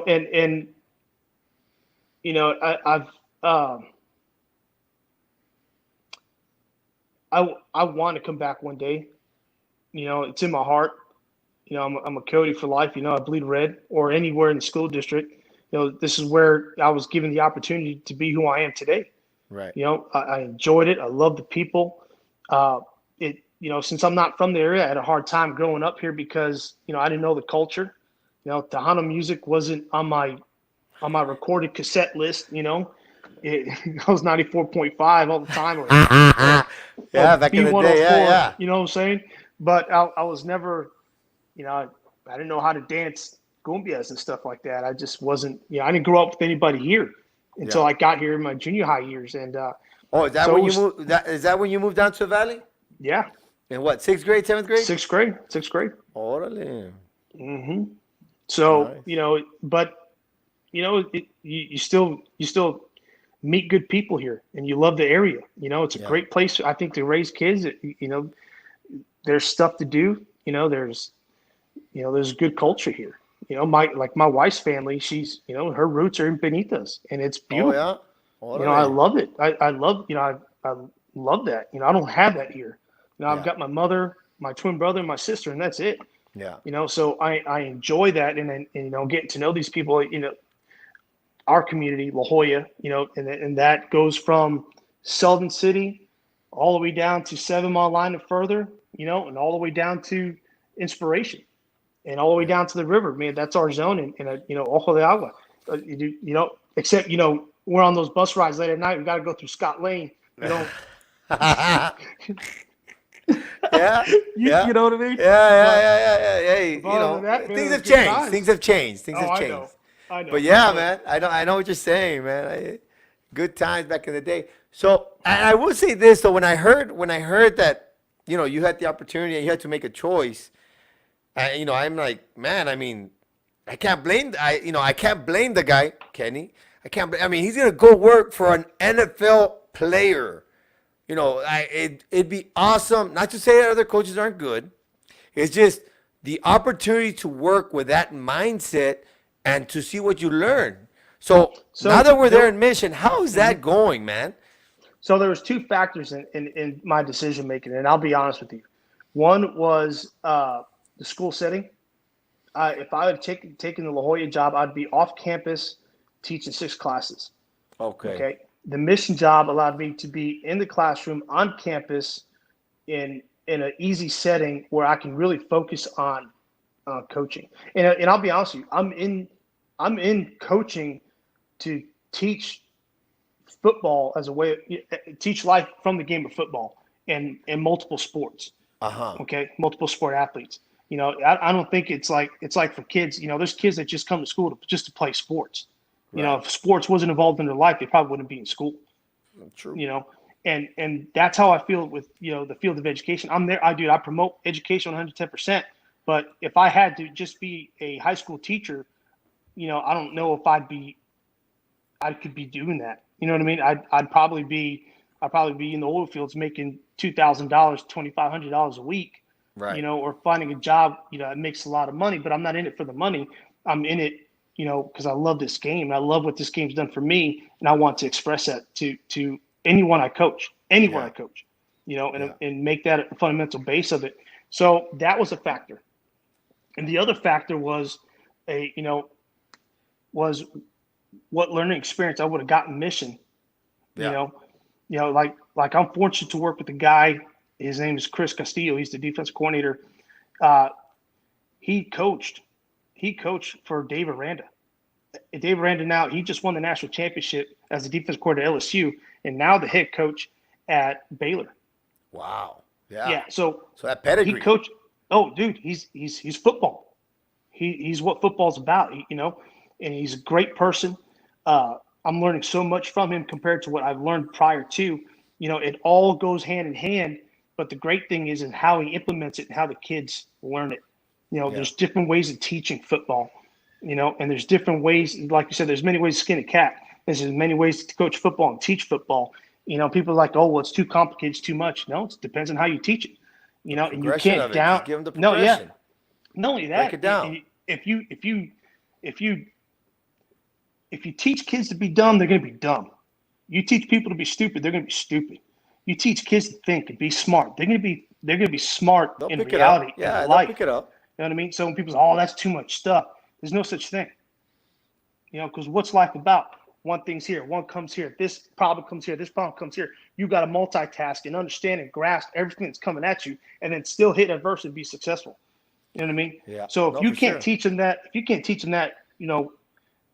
can't learn that in reality, you got to teach them one way or another. And football is a great sport that could teach them that. Not only that, like you guys were talking the other day with Ivan, how many sets did you learn in high school? 1 or 2 sets, right? 1 or 2 sets. In college, 25, 30, 25, 50 sets. Yeah. You know what I mean? It depends on what level were you Division I athlete. What school did you play? What coach? If you were Coach K, you had 40 sets. You know what I mean? So yeah. So you got to learn that stuff. And it's the same way. And how do those kids learn that? Because their coach in high school did not teach 1 or 2 sets. Their coach in high school taught 15 sets. Yeah.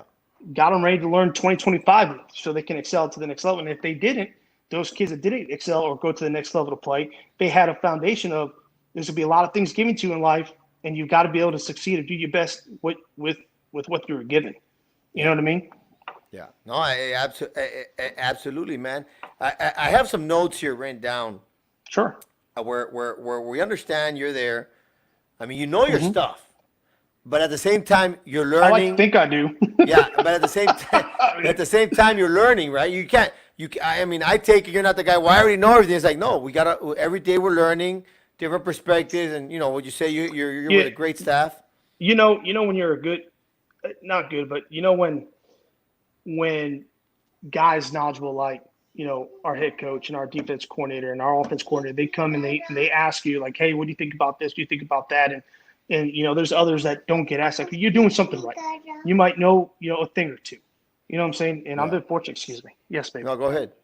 Where is my iPad? Your iPad? Ándale. I saw it somewhere over there.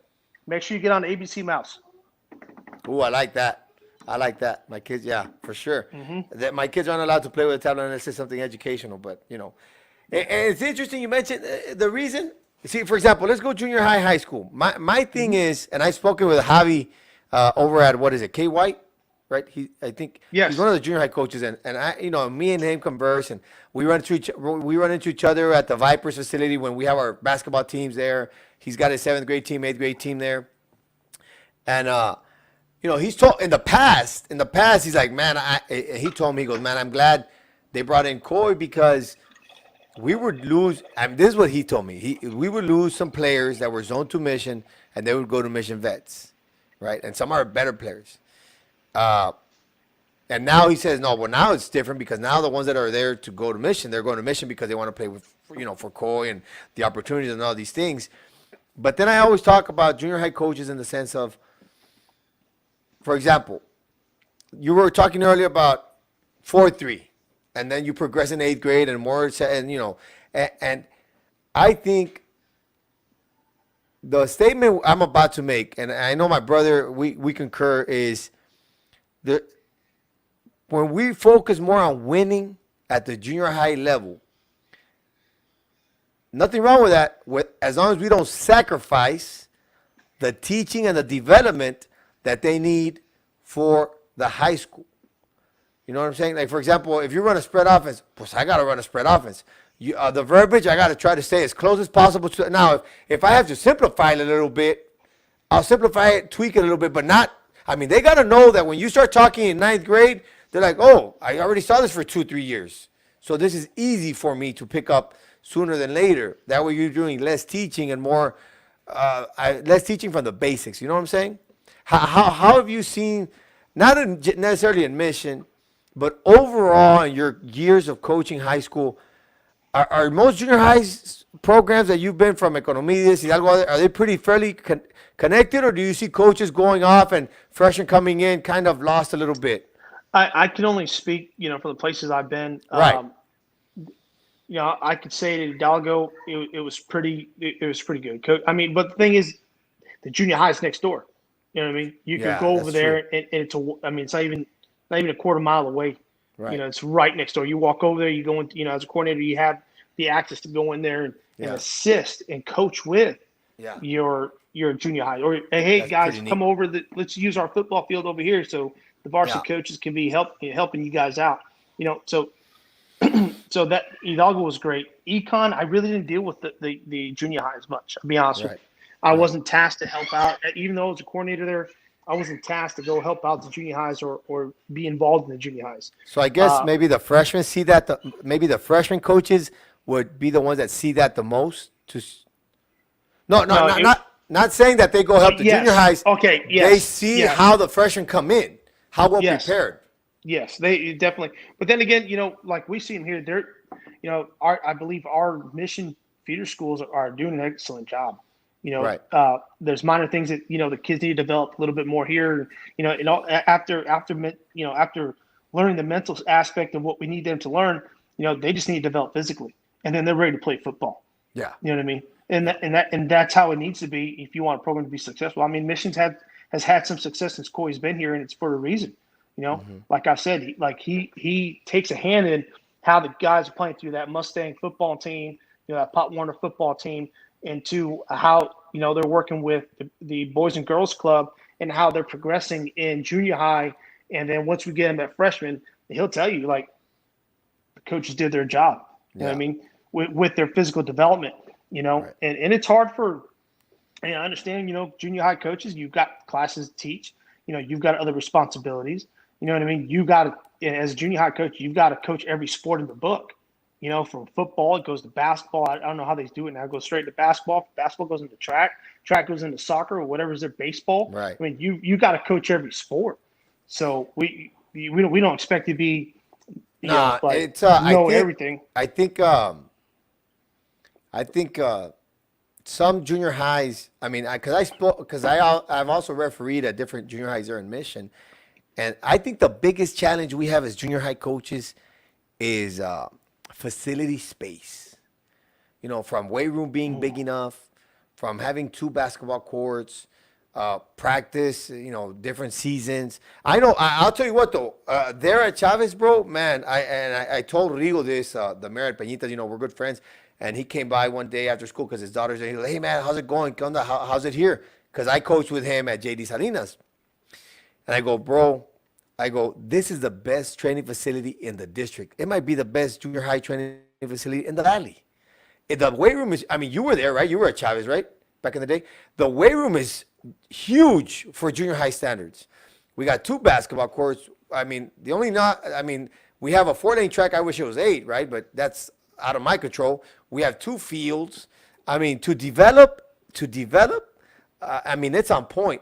But what you're talking about is coaching is, just so some viewers can get an idea, is I'm a PE athletic coach. And the PE athletic coaches during class, there's athletic periods and there's PE periods.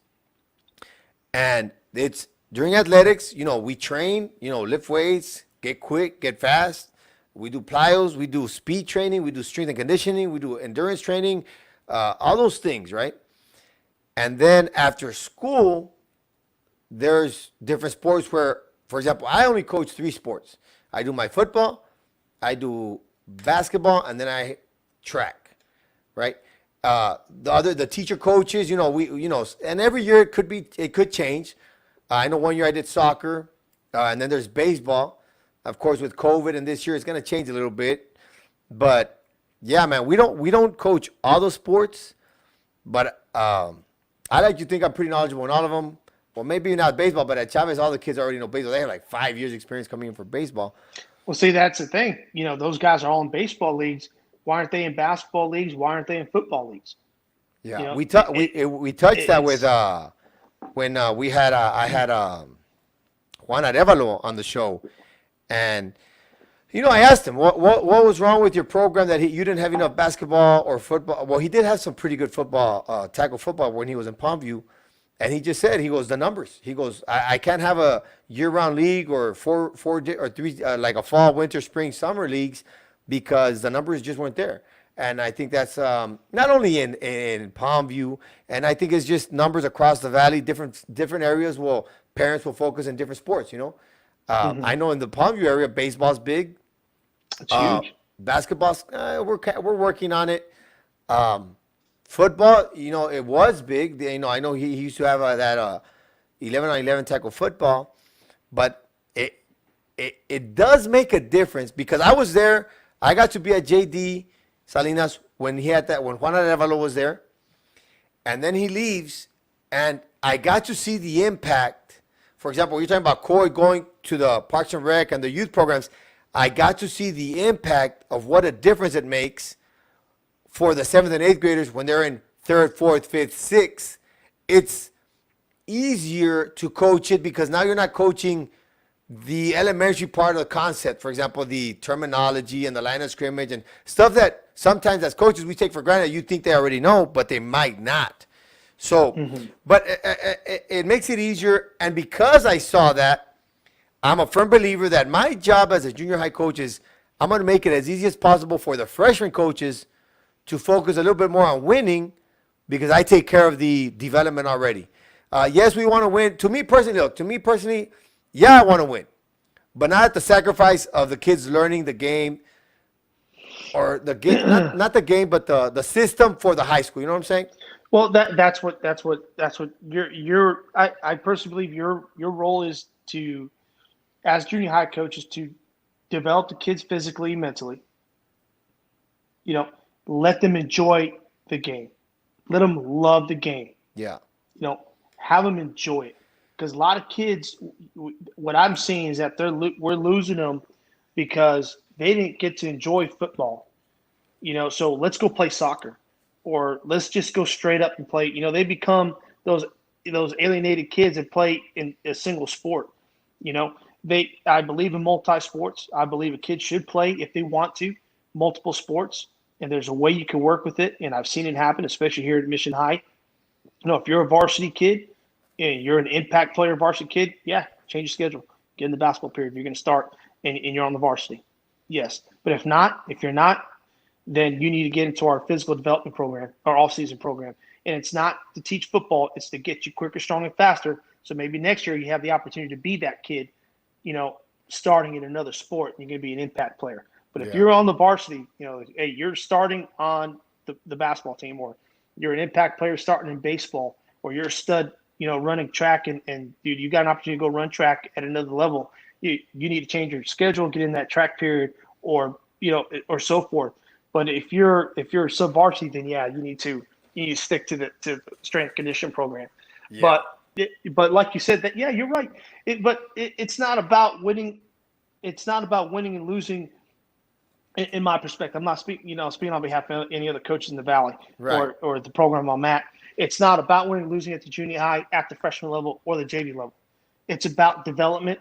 It's about getting them ready to play varsity, because varsity is the varsity. You want to play Friday Night Light football. You want to represent, your hometown.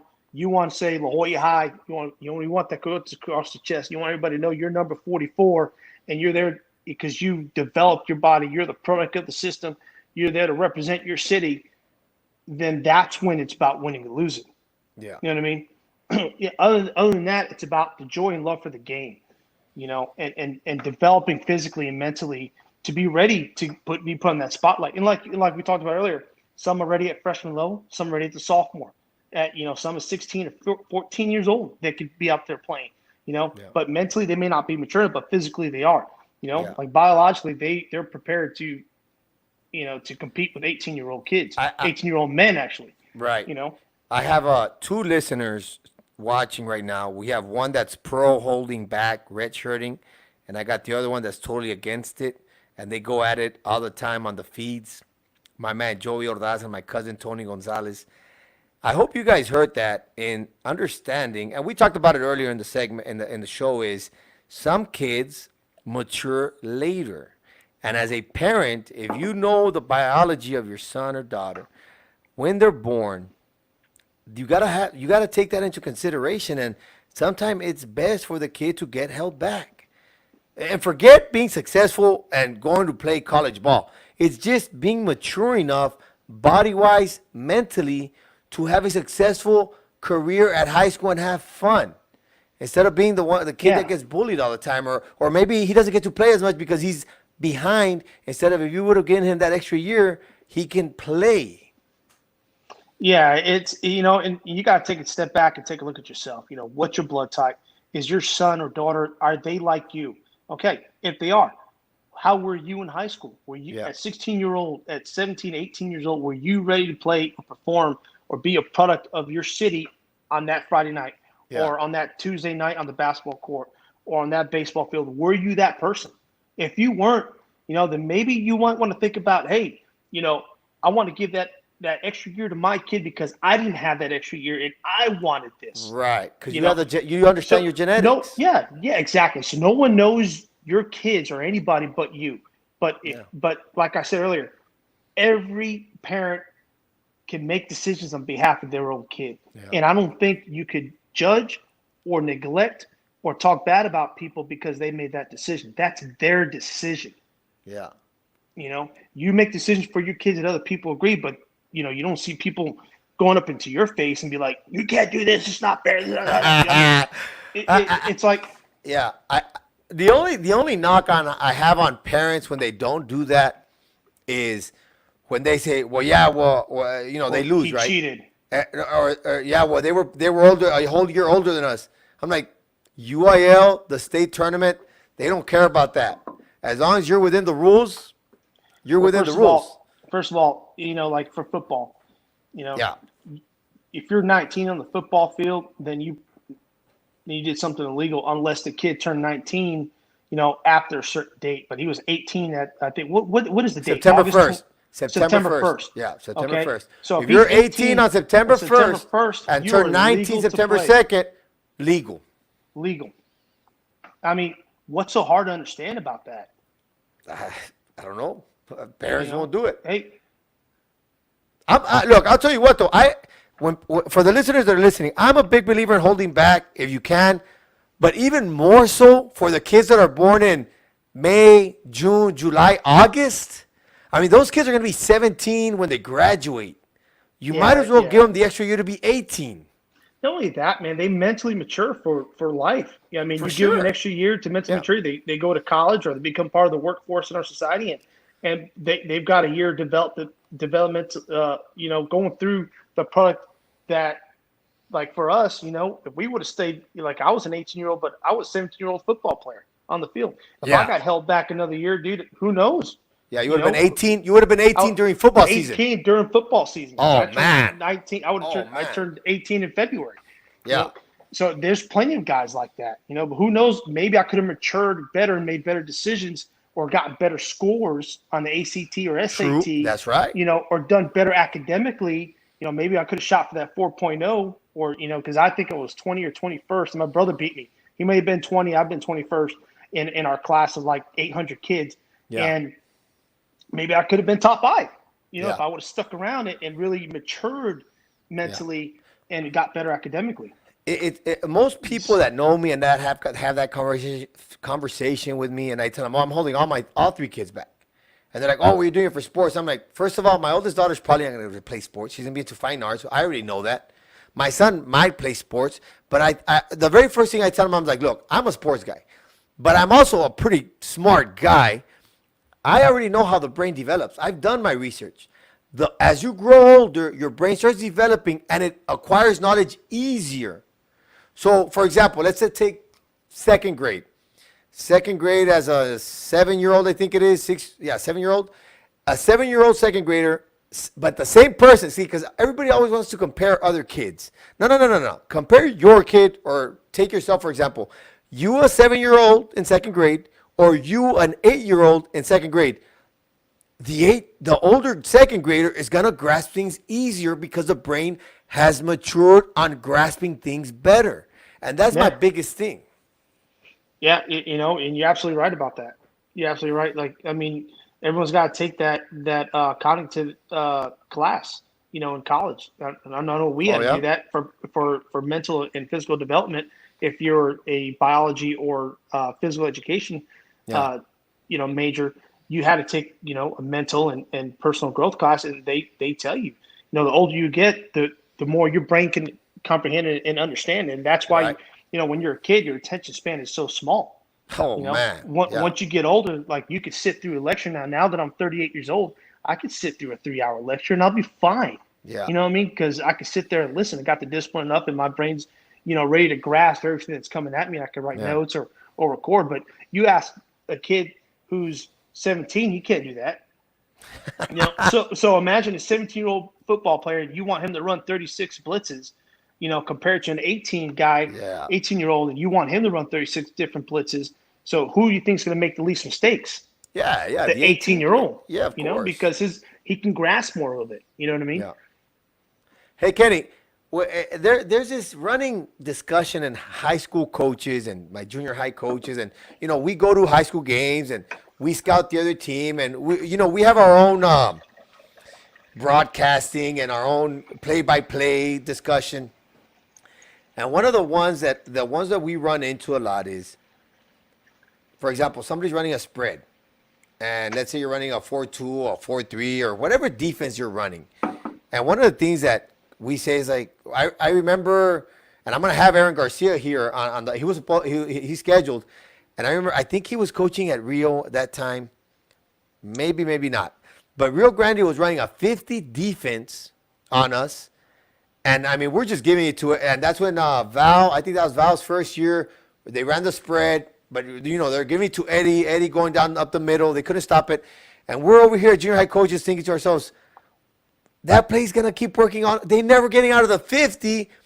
You're getting loaded up. We see a common factor in, or maybe it's just us, is an observation of saying, why are high school coaches so stubborn and, well, I'm going to run a 3-3 stack and that's what we're going to run. Or I'm going to run a 50 and that's what we're going to run. Or I'm a fan of, you need to run what you need to run to stop that team and those tendencies. What's your background? Am I wrong? What's going on in my mind here, man? I mean, there's different type of coaches out there, and there's coaches that are set in stone with what they do, and then there's coaches out there that believe they got to do whatever they can and run what they can to stop what they've got to stop. And from a defense perspective, I can only think of, for myself, if I'm getting gashed on something and I prepared, or I felt I prepared our team and our kids and our coaching staff to defend that offense and it's not working, I've got to hold on to my britches and be like, I need to make an adjustment. I need to change something up. It's got to be something we repped. I can't just throw something APP. Right. Like Coach said, it's got to be prepared, and you've got to have something in your back pocket to have answers for just something in case, like that. Yeah, just in case. So just because you run a solid 50 defense doesn't mean you can't do multiple things out of it. Right. But out of a 50 defense, there's answers to a lot of things. You change a little bit of the rules. And change a little bit. Well, not necessarily the rules. There's different calls. There's different fronts. So, I used to be a big 4-3 guy when I was in high school. Then I went to Kingsville, learned a 4-2-5 from Chris Ballard, Richard Cundiff, and Haskell Buff. And then straight out of that, I learned the 4-2-5 defense, and I've been passionate about it because, believe it or not, out of the 4-2-5 look where I have a 4-3 or 3-4, I'm running a 4-2-5, but it may look like I'm running a 4-3 or a 3-4. You can still run it out of a three-man front. You can disguise it or what? You can disguise it and run everything you want to run out of it, and that's what I've learned.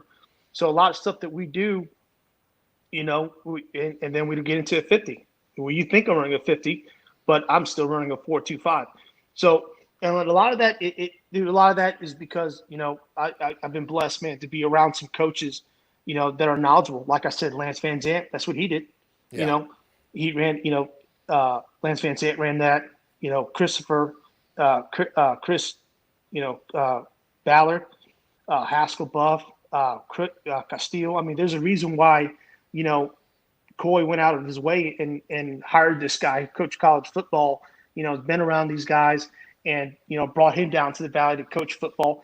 So I was blessed, because I used to just run a 4-2-5 straight out of, 4 down linemen, 5 secondary guys, 2 backers. Yeah. But there's multiple ways to run it, and I've learned multiple ways to run it, the Gary Patterson way. Who else runs it, awkwardly.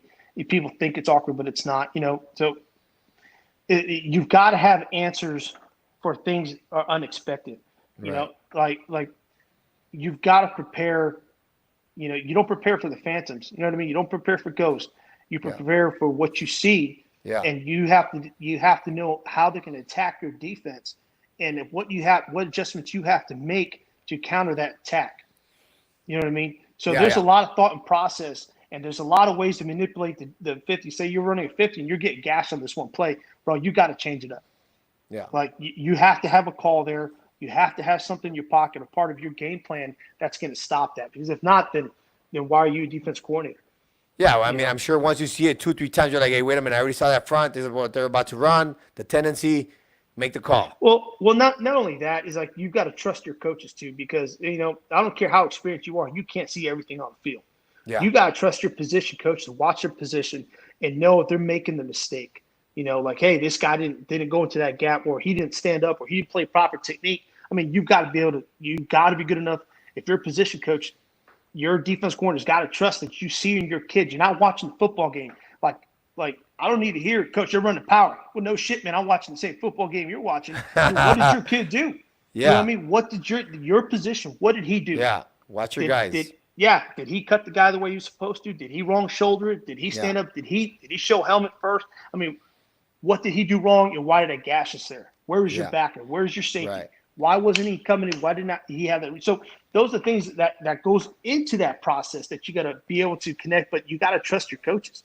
You know, now if you have a coach that's not up to par and he's on the varsity, you can't see that, then it's your job as a DC to help him get there. Yeah. You know what I mean? Or even a head coach. Watch your players. Don't watch the game. Learn to watch your kids. Yeah. And then let the coordinator and the head coach do all the other stuff. You know, let them work their magic. Let them make the right calls, but make sure your kid's doing the right thing. And if they're not, I expect you to come down here once they get off the field and coach them. Yeah. You know, and if you can't do it, I'll do it. I mean, that's how it is. You know. No, for sure, man. And it's funny how, I mean, I'm on the same page, and I like asking high school coaches. You're a high school coach, and I mean, I'm always gonna be here and say, hey, I'm always trying to learn from high school guys, especially collegiate guys, and I know you guys take this way more serious than I do as a junior high. I mean, I think I take it pretty serious, but I can't compare, right? There's no way. But you could if you got to this level.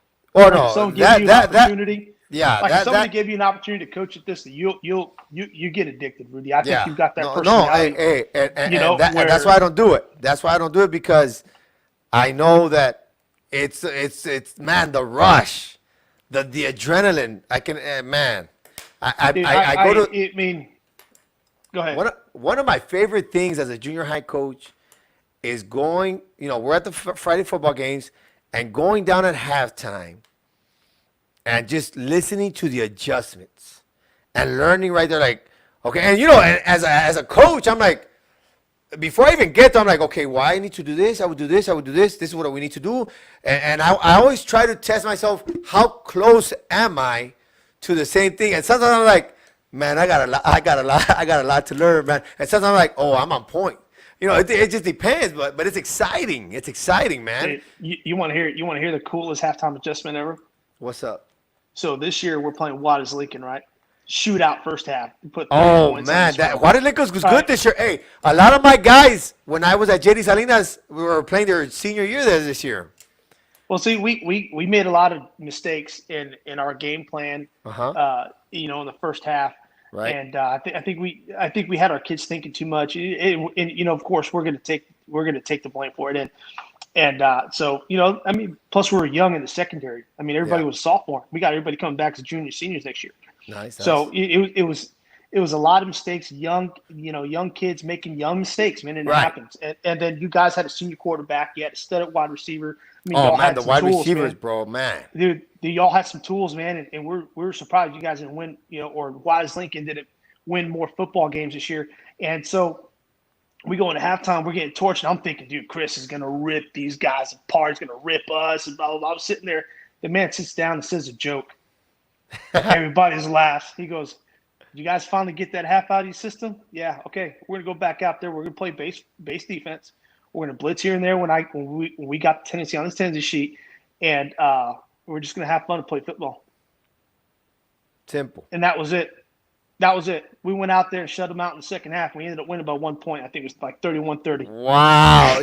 Wow. And it was like, hey, what halftime adjustments did you make? This and that. I said, we said a joke, bro.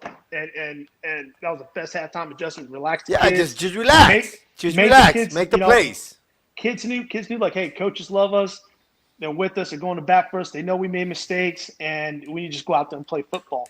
And we trusted our kids, man. And dude, I want to say that is the coolest adjustment.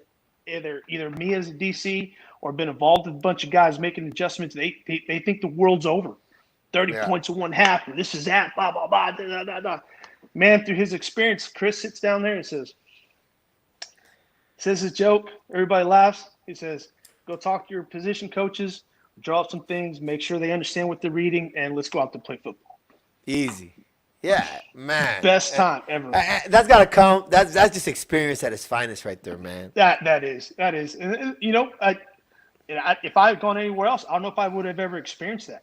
Yeah. I don't know if I were to experience watching Corey Detmer call, winning touchdown,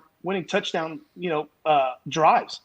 Like against McCall Memorial, this guy, he just systematically put the ball down the field for 80 yards to win a football game.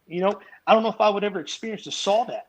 Well, speaking of that, and that's what intrigued me, and we started the show with that is how, in your experience, because you Economides, Hidalgo, La Jolla, and then you went to PSJ.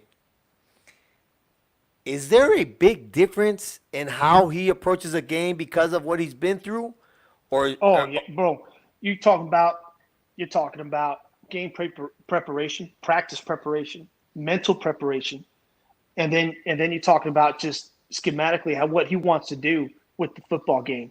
Like he's got his brain wrapped around. He's got a way he feels this game's is gonna go, and he knows what he wants to call. He knows how he wants the game to be run. On his standpoint, on him offensively, and we do the same defensively. Yeah. Like we'll make predictions like how many points it can put on us. How many this and that. Is this what we expect this to happen to our defense from this offense? Right. And sometimes we're right and sometimes we're just completely wrong. Yeah. But the preparation to understand that is what I've experienced with this staff. You know what I mean? Because before, hey, we got this game preparation, as a gun-ho DC, I expect to stop him every time. Yeah. Negative yards rushing. No one's going to score on us. 125 yards of just pure annihilation. But there's a process to it, man. The cool collectedness and understanding who you're facing, what you're facing, and how you've got to win the game is what I've learned from this coach staff. And he does everything the pro way. You know what I mean? He teaches it. He treats you as a professional. He coaches you as a professional. Man. The kids, his quarterbacks gets coached. Hey, I'm going to coach you like you're a professional. Yeah, I understand you're a young man. Yeah. You're not a kid. You're a young man. I'm going to coach you like a young man. Yeah. He goes out there. He throws footballs. He teaches his quarterbacks. He does all this stuff. But by the time all that warm stuff's over, we're knees deep in doing defense stuff. But what I've seen, man, like I've seen coaches just lose their shit, man. During hot situations, they're sweating profusely. They're not really grasping and understanding the concept of what's going on. Then in that minute, being cool and collective. You know what I mean? Yeah. And working with these guys have an extended amount of experience at the collegiate level and at the professional level. It just showed me and helped me grow as a football coach. Yeah. With the X's and O's and game time situations and stuff that you need to get better at as a coach, and it's helped me learn that, and I've got to see that, and that's what I love being there. Yeah. And God, when I get an opportunity, if I ever get an opportunity to go elsewhere or stick around there and stick around where I'm at and get an opportunity, I'm gonna carry that with me. There's no other way to do it. Once you see a professional, like really guy who spent 12 years in the NFL, and make adjustments and call the way he does and see the game of football through his eyes. I was about to go through that. The way amazing. You see the game, the way he sees the game. It's amazing. Yeah. And there's many ways to see the game of football. You know what I mean? There's just, you know what I mean? You just thud. Yeah. We're just gonna be big, bad, and we're just power to ISO, this, that, and then there's other ways where you try to manipulate a defense if you're an offensive guy. Yeah. He likes to run this call, this certain situation. I'm going to manipulate this block so I at least get 2 feet inside and I can break it out. Right. There's different ways you can do that. And the best way, for a defensive guy to understand and prepare themselves is to understand the offense, their blocking schemes. How do they teach their running backs? Do they read linemen to hit their holes, out of the spread? Do you read the mic? Do you read the nose? Do you read the tackle? How are they taught the offensive line? Are they taught the bucket step? Are they taught the hop skip on it? How they taught the pull? They throwing the shoulders, or they're hop skipping, bouncing their feet, then getting up the field. I mean, are they second level offensive linemen? Do their receivers crack? Are they good blockers? Can you get all blocks? All right, can you cover them man-man? If you can't cover man-to-man, got to be some sort of zone concept against them. Right. I mean, there's multiple things that you got to put into play. It's so intricate, man. Yeah. If you don't understand that and put that all together the way we have, then it's tough. But that's something I'm going to take with me everywhere I go. like learning from Lance Van Zant, learning from Richard Cundiff, Chris Ballard, Haskell Buff, Fred Hernandez, Chris Brown, all these guys, man, that I've been honored to coach with and coach for or play for, and still have a personal relationship with them is great for me. Man, I gotta send a shout out real quick because Mario Flores is putting here Mark Gonzalez, and I told Mark one time, I said, you know what, Mark, I would hire you at Mendezville ISD for the high school. And he just laughed. You know how I have that my make believe Mendezville ISD and my make believe city, but I said, no, man, I've been in I sat down in his clinics, and man, this guy is. The guy's good. I'm a fan. Mark Gonzalez is a very smart guy. Yeah, and he does extremely well with what he does. Yeah, I've got nothing negative to say about him. I think he does a good job. But I can't. I think he's done a good job what he's done. He runs multiple defenses as well. Yeah, but I've never coached with the guy. I never coached with him. Never coached for him. So. The defenses, the product he's put out in the football field have been good. So, there's nothing you can't say bad about Mark Gonzalez. And of course, he's coming in from that socioeconomic situation and Huadinca. But who is it? I forget his name. Coach, man, I don't even want to say his nickname because it's a cool nickname, right? But for coaching respect. But the new offensive coordinator for Huadinca that gave you that run this past year. What a man! That guy is something else. And I always give props to Val, man. That guy, your brother, man. Quarterback coach, man. I mean, I haven't been around the game and been around different coaches, but man, Valde, when it comes to quarterbacking, I said it yesterday with Coach Bass. I said, you want your son to learn how to throw?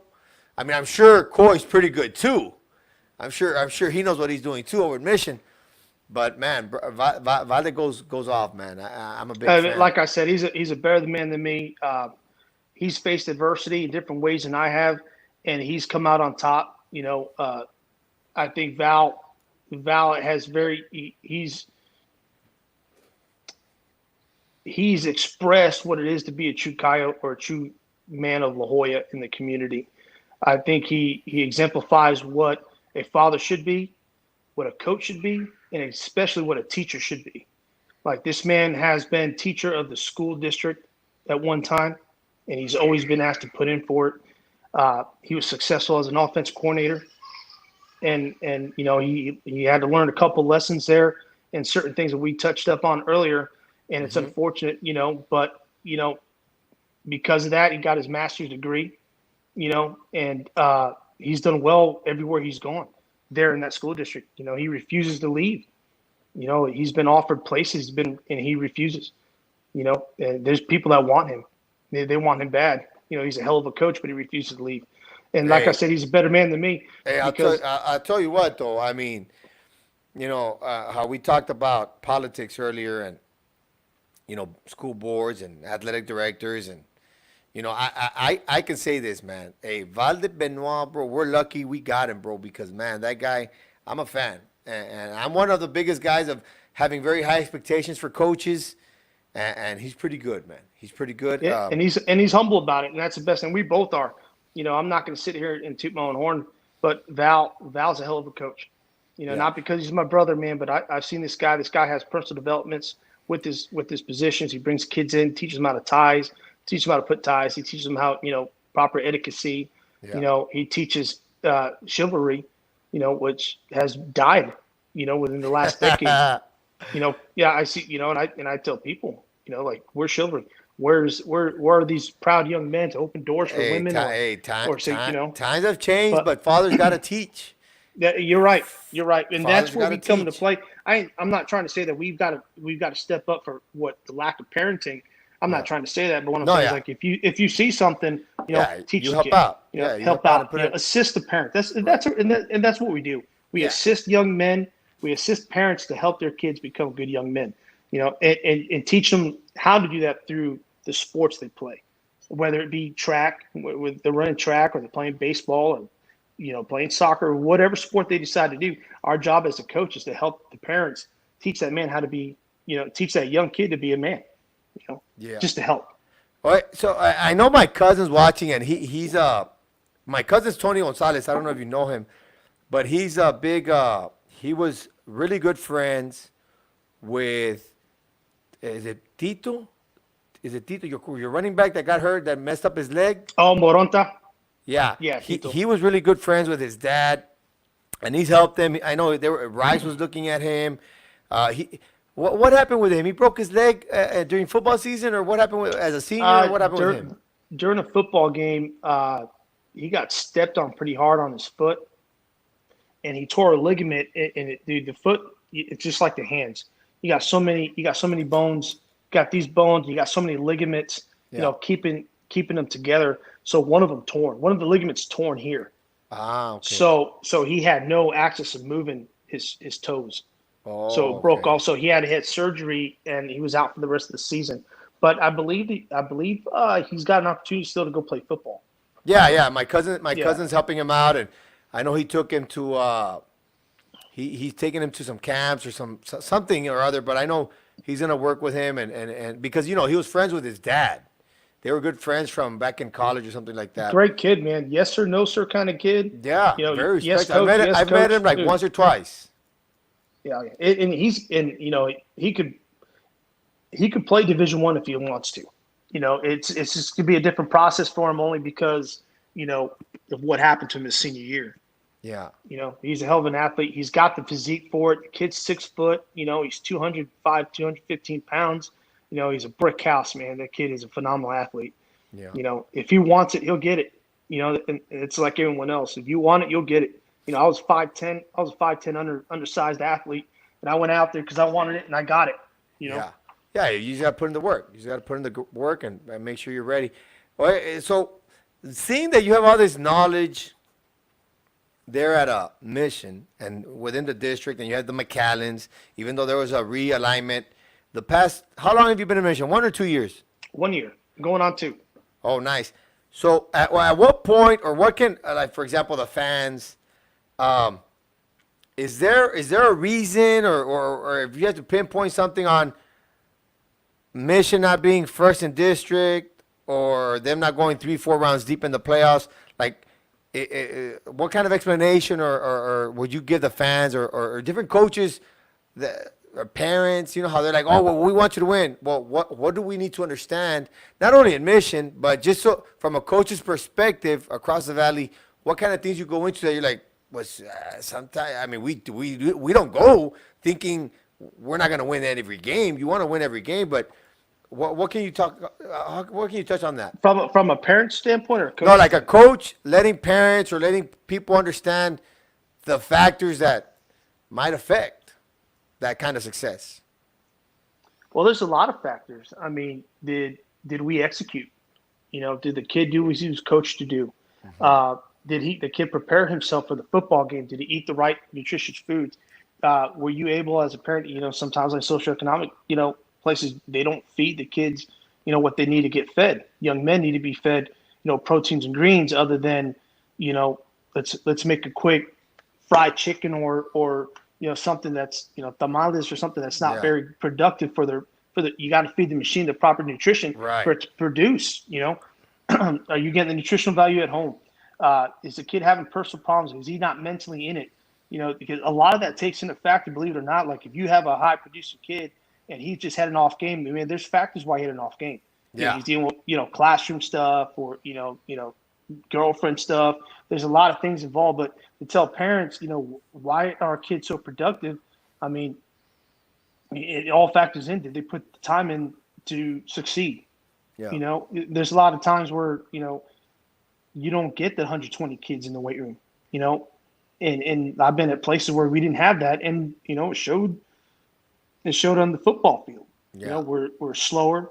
We were weaker than certain teams, and it showed like other kids were more prepared than you were because you didn't do what you were expected to do, So as a head football coach or as a coach in general, I'm speaking on my behalf.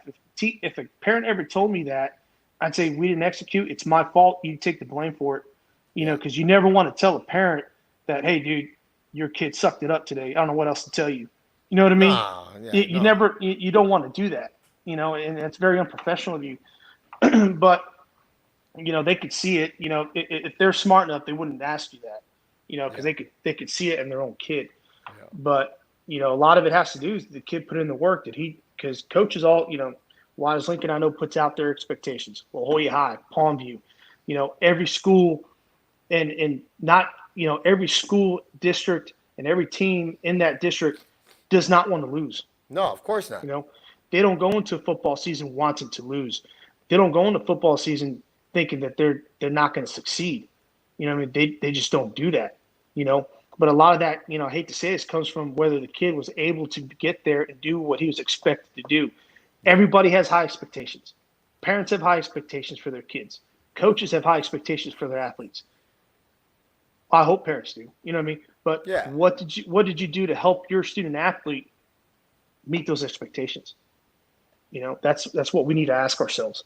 Yeah, and I think I remember I was teaching at JD Salinas, and my teacher partner, my neighbor was Mr. Robert Underhill, and his son was, big guy at Sherryland Pioneer, I think it was, yeah.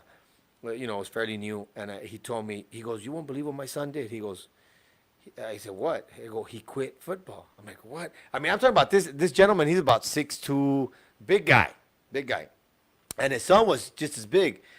And I said, "What?" And he goes, "You know what he told me?" He goes, "Dad, I'm gonna quit the football team."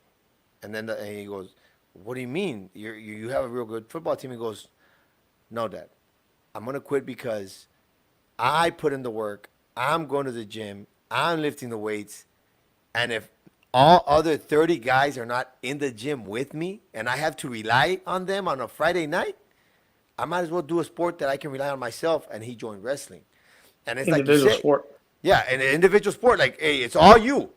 It's all you. Mm-hmm. So I think the culture for football players and basketball players and the team sports is that of you got to show up to the weight room. You got to show up to the workouts. You got to show up to open gym, whatever it might be, because then you have, the question I just asked you is, well, yeah, coaches are going to teach and, coach up, but if that hard work and that foundation isn't there, it gets a little bit harder when the other guys on the other side of the field work harder than you in the summer. Not only in summer, man, it's a whole off season. Like it starts from the day your last football game ended. The next day it starts. You may have a mental break in between. You might have a stretch, but there's got to be a plan from the day that football season ends to developing for the next season. Yeah. And that's what I've learned in the last places I've been. You've got to have that plan in physical and mental development and be ready to have these kids ready mentally and physically on the field for the next year. And it doesn't matter what level they're at. There's got to be a plan in place. Yeah. Like this APP stuff, it don't count. You You gotta have a plan. You can't just show up. If you're responsible, for say the offseason, you can't just show up to the weight room and say, "Hey, we're gonna do this, we're gonna do this, we're gonna do this. Coaches, be ready to do this, this, and that." No, it's got to be prepared. You got to make sure your defensive coaches or your staff knows, "Hey, this is what we're doing in the weight room this entire month, or be 2-3 months ahead of time." What phase of the workout are you in? And this is what we're doing. Yeah. But if you just go out there and just throw this, "Hey, we're gonna do 50% this, 60% that," and there's no rhyme to the reason, then you're failing your program, you're failing your community, and you're failing the health of your student athletes. Oh, for sure. No, man, and I know. I'm sure everybody does it, but I rack my brain with my counterpart, Adrian Canales there at Chavez, and we're just like, "Hey, coach, we're in this phase, man. Hey, we break it down. We got the plan going. What days we're gonna work out with what, and then of course we got the girls too, so we got to share facilities, the gym, the weight room, and it's. But like I said, I'm very fortunate that we have that big facility, so the productivity is high. I think we're doing a fairly good job. My biggest thing is I want to make sure I produce 3 to 4 guys that are running a 4.9 as 8th graders before they leave, and the top. Check this out. I have my stats on the last 3 years since I've been there. I get the top 10 speeds, right? The top 10. 4.9, 4.8, 5.1, 5.2, and then I add it all up. Other times, boom, 10. And every single year, the time has gone down by a second or half a second.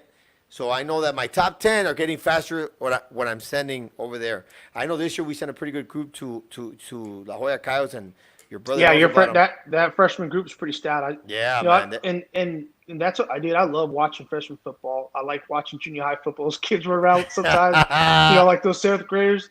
It reminds me of times when I was that young, running like a chicken without a head everywhere. You know what I mean? But Yeah. You're I still trying to enjoy figure it, out man. how to balance a helmet on your Yeah, head. it's youth football that you see kids that have their knee pads in wrong and stuff like that, and you're just like, hey, Bro, it's part of experiencing I- and growing up and understanding the game.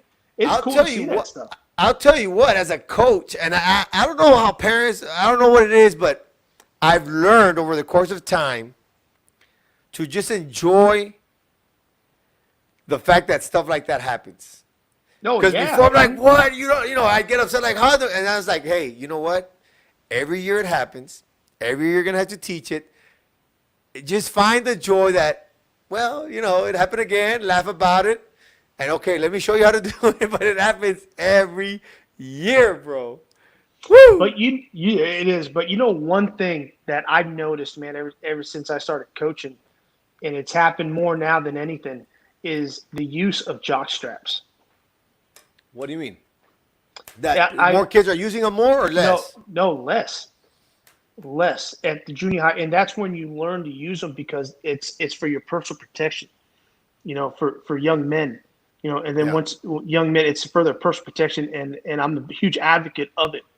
It holds it holds things in place that should be held in place at all times from getting disturbed. Or if you're working out using heavy weights, you don't.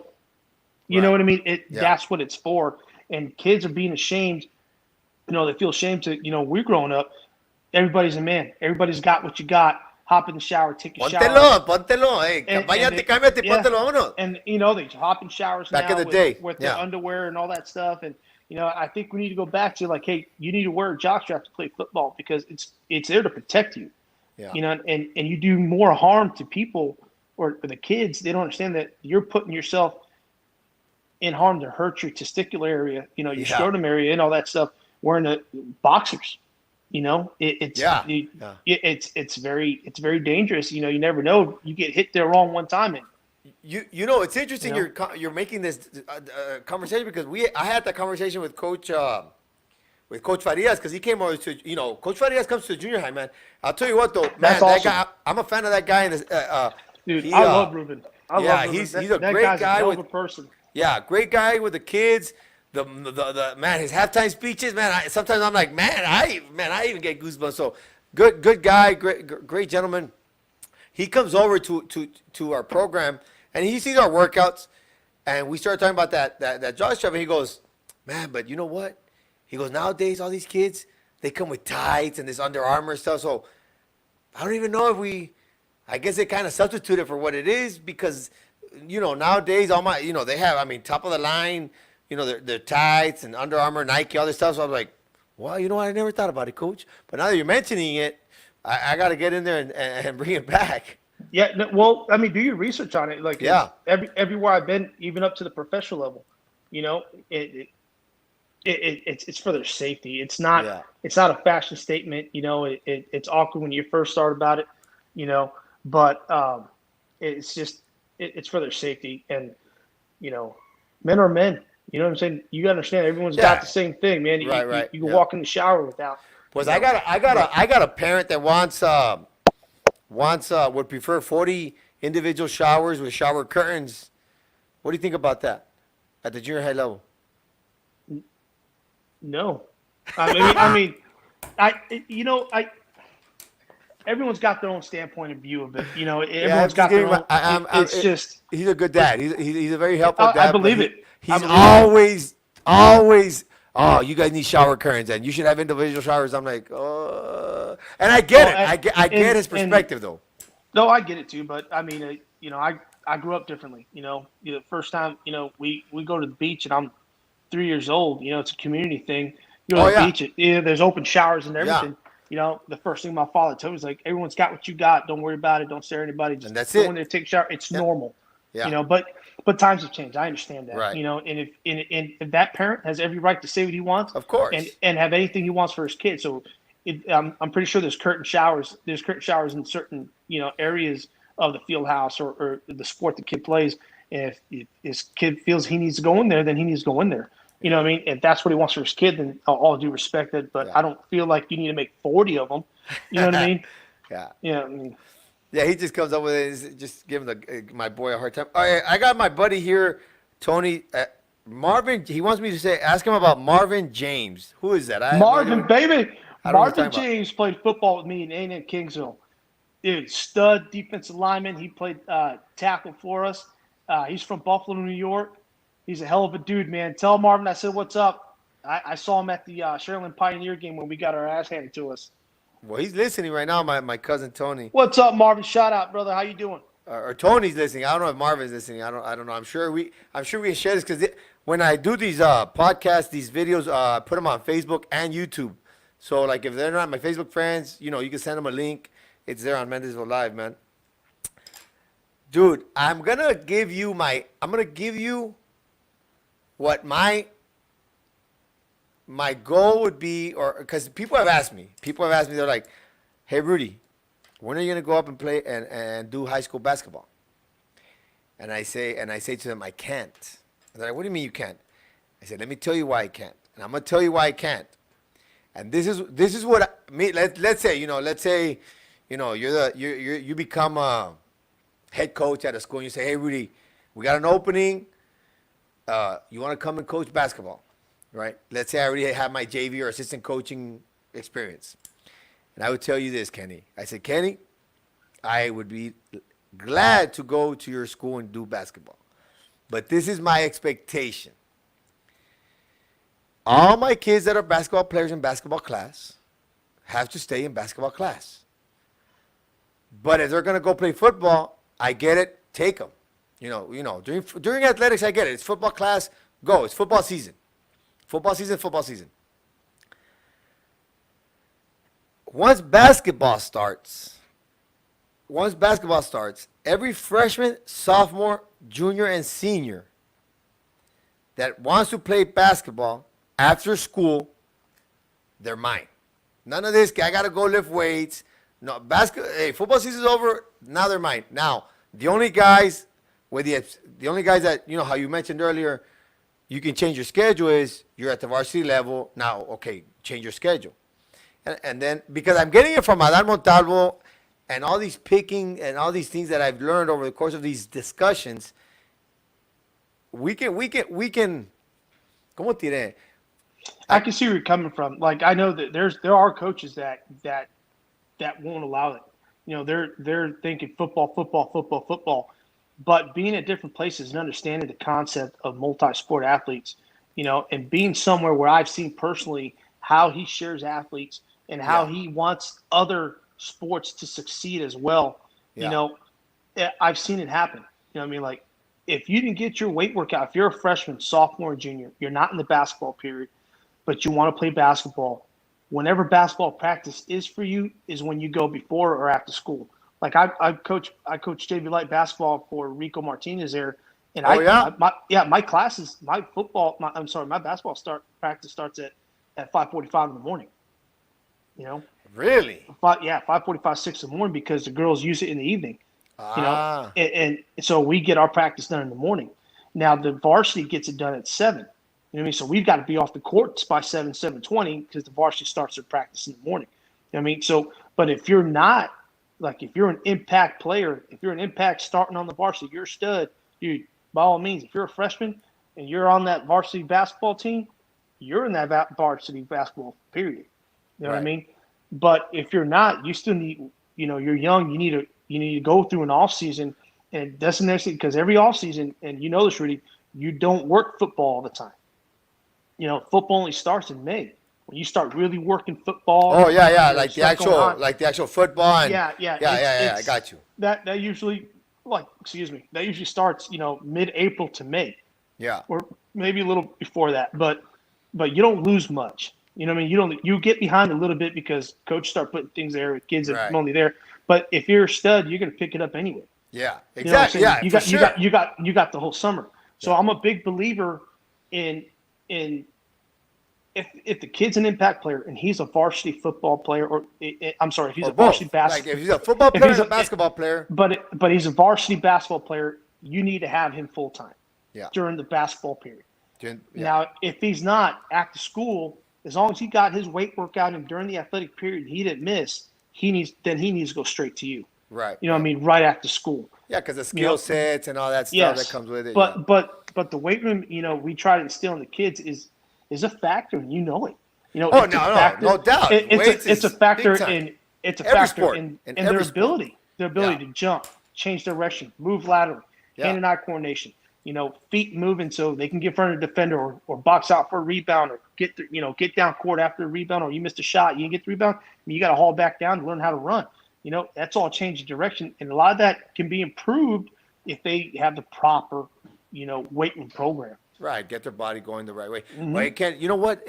I think I want to talk about this because you mentioned it, and I think, back in the day, schools were built a certain way. So right now, Mission High School has what? 2 gyms? The main one and the one that's on the side, the old one? The old one. That's all we have. That's it. That's it. Yeah, and we've got one, like just on the boys side, we got the strong team, the A and B team on the freshman level, JV A and B team, and then you got the varsity. So you got to conduct 10, so you got 5, and then you got to think about the girls program. So you got 10 teams. That's right. That you got to schedule practices around, 2 gyms. Man, it's tough, but we get it done. But you got to sacrifice practice at 5:30 in the morning.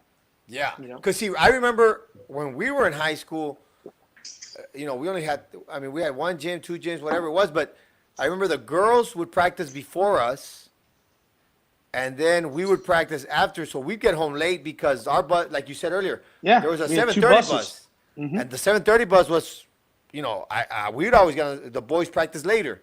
So I'd go out for a run or lift weights. I remember I did swimming for a little bit for like a year, but I would go for my swimming practice, and then I would do the basketball practice after the girls were done. So that also helps. That also helps multi-sport athletes. If they want to play multiple sports at the same time, if they want to be a swimmer, hey, swimming starts right after school, and then basketball starts at 5:30. Or get your lifts in, go get the workout or whatever. I think the message I want to give, if they're school board members or future coaches or something, architects, is high schools need a minimum 4 courts. Minimum 4, preferably 6. 3 and 3, share after school, but preferably 6. I know Sherryland has 1, 2, 3, 4, 5. But yeah, new high school buildings need at least 4. And if there's any school board members watching this from anywhere in the state of Texas, we need those buildings, man. Well, like when I was coaching in Hidalgo, I coached for Coach Sanchez, hell of a guy. I coached basketball for him, man. Is he the one that's there right now? Yeah, one of the best basketball coaches I've officiated for him a few times. Yeah, he's pretty good. Dude, he's pretty good at what he does. And he played college basketball at a good level too. But I had to go scout and go pick up film from Lytle because we're playing a certain team in the playoffs. And Lytle, for being a 3A school, had 4 courts. Really? Yeah, and Hidalgo only has 1 there and 1 at the junior high. So I was telling him, I said, dude, these guys are at that time. Hidalgo was 3A, they weren't 4A. Because of how the 6As matched up. Yeah. And Lytle was 3A, and they had 4 courts, and they had those those huge sheets that just came down and separated the court. Yeah. They had them just like that. I was impressed. I'm like, this is a 3A school, and they've got all this. So I could tell the difference on from how we're structured. And I'm not saying that people don't want our kids to succeed, but the resources, Right.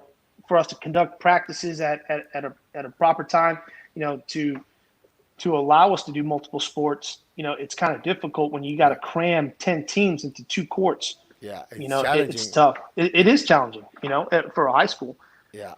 Oh, yeah. Luckily at the junior high level, we have the girls season first and then the boys season afterwards.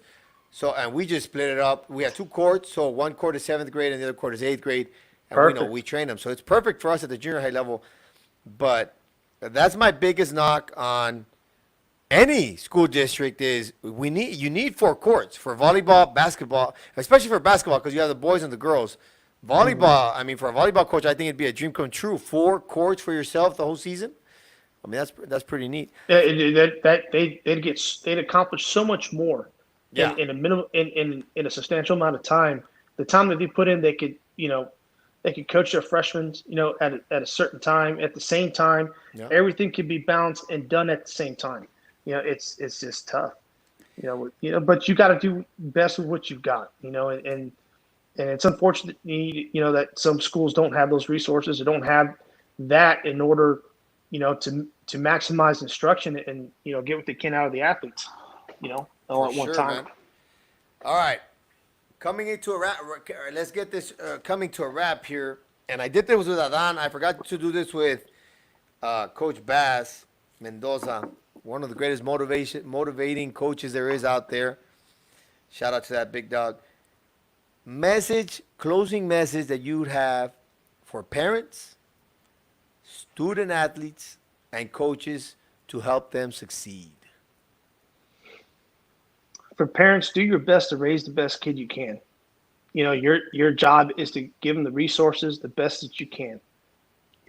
And learn who your kid is and what your kid wants to do and help them succeed. That's what I'll give the parents. The kids, you have a dream. You have a dream. Let us help you succeed in that dream, or help us get you where you want to be or be successful in some way or another, whether it's college, whether it's military, whether you want to go straight in the workforce, but let us help you. Okay. The world's not against you. People are here to help you. Right. And for coaches, keep learning, have a passion for the game, do best, practice what you preach and be a good individual and really get after it. And if you're there for the wrong reasons, if you feel it's a grind, you feel it's too much for you, then you're not there for the right reasons. Just stick to teaching or, do something else. But, I'm tired of hearing coaches talking about, hey, it's a grind, it's a grind, it's a grind. It's only grind. It's only grind if you don't want to be there, if you don't love the game, you don't love what the game does for kids, you don't love what the game of football or any sport does for the community, then and that's just real talk, man. It's not, it's nothing against coaches. You know what I mean? It's nothing against guys that are there for the money. It's just facts. Yeah, no, for sure, man. Yeah, and I'm glad you mentioned that. I know one thing is Coach Bass said, we're talking yesterday about how he loves to run. He runs. He's a cross country guy. He loves to run. And I mentioned during when I'm done with track, I like to go work out when I can. I get my cardio in. I train my body, which is, I mean, I don't train as much as I should, but I love testing certain things out that as I'm learning them. I test them on myself before I implement them to my student athletes.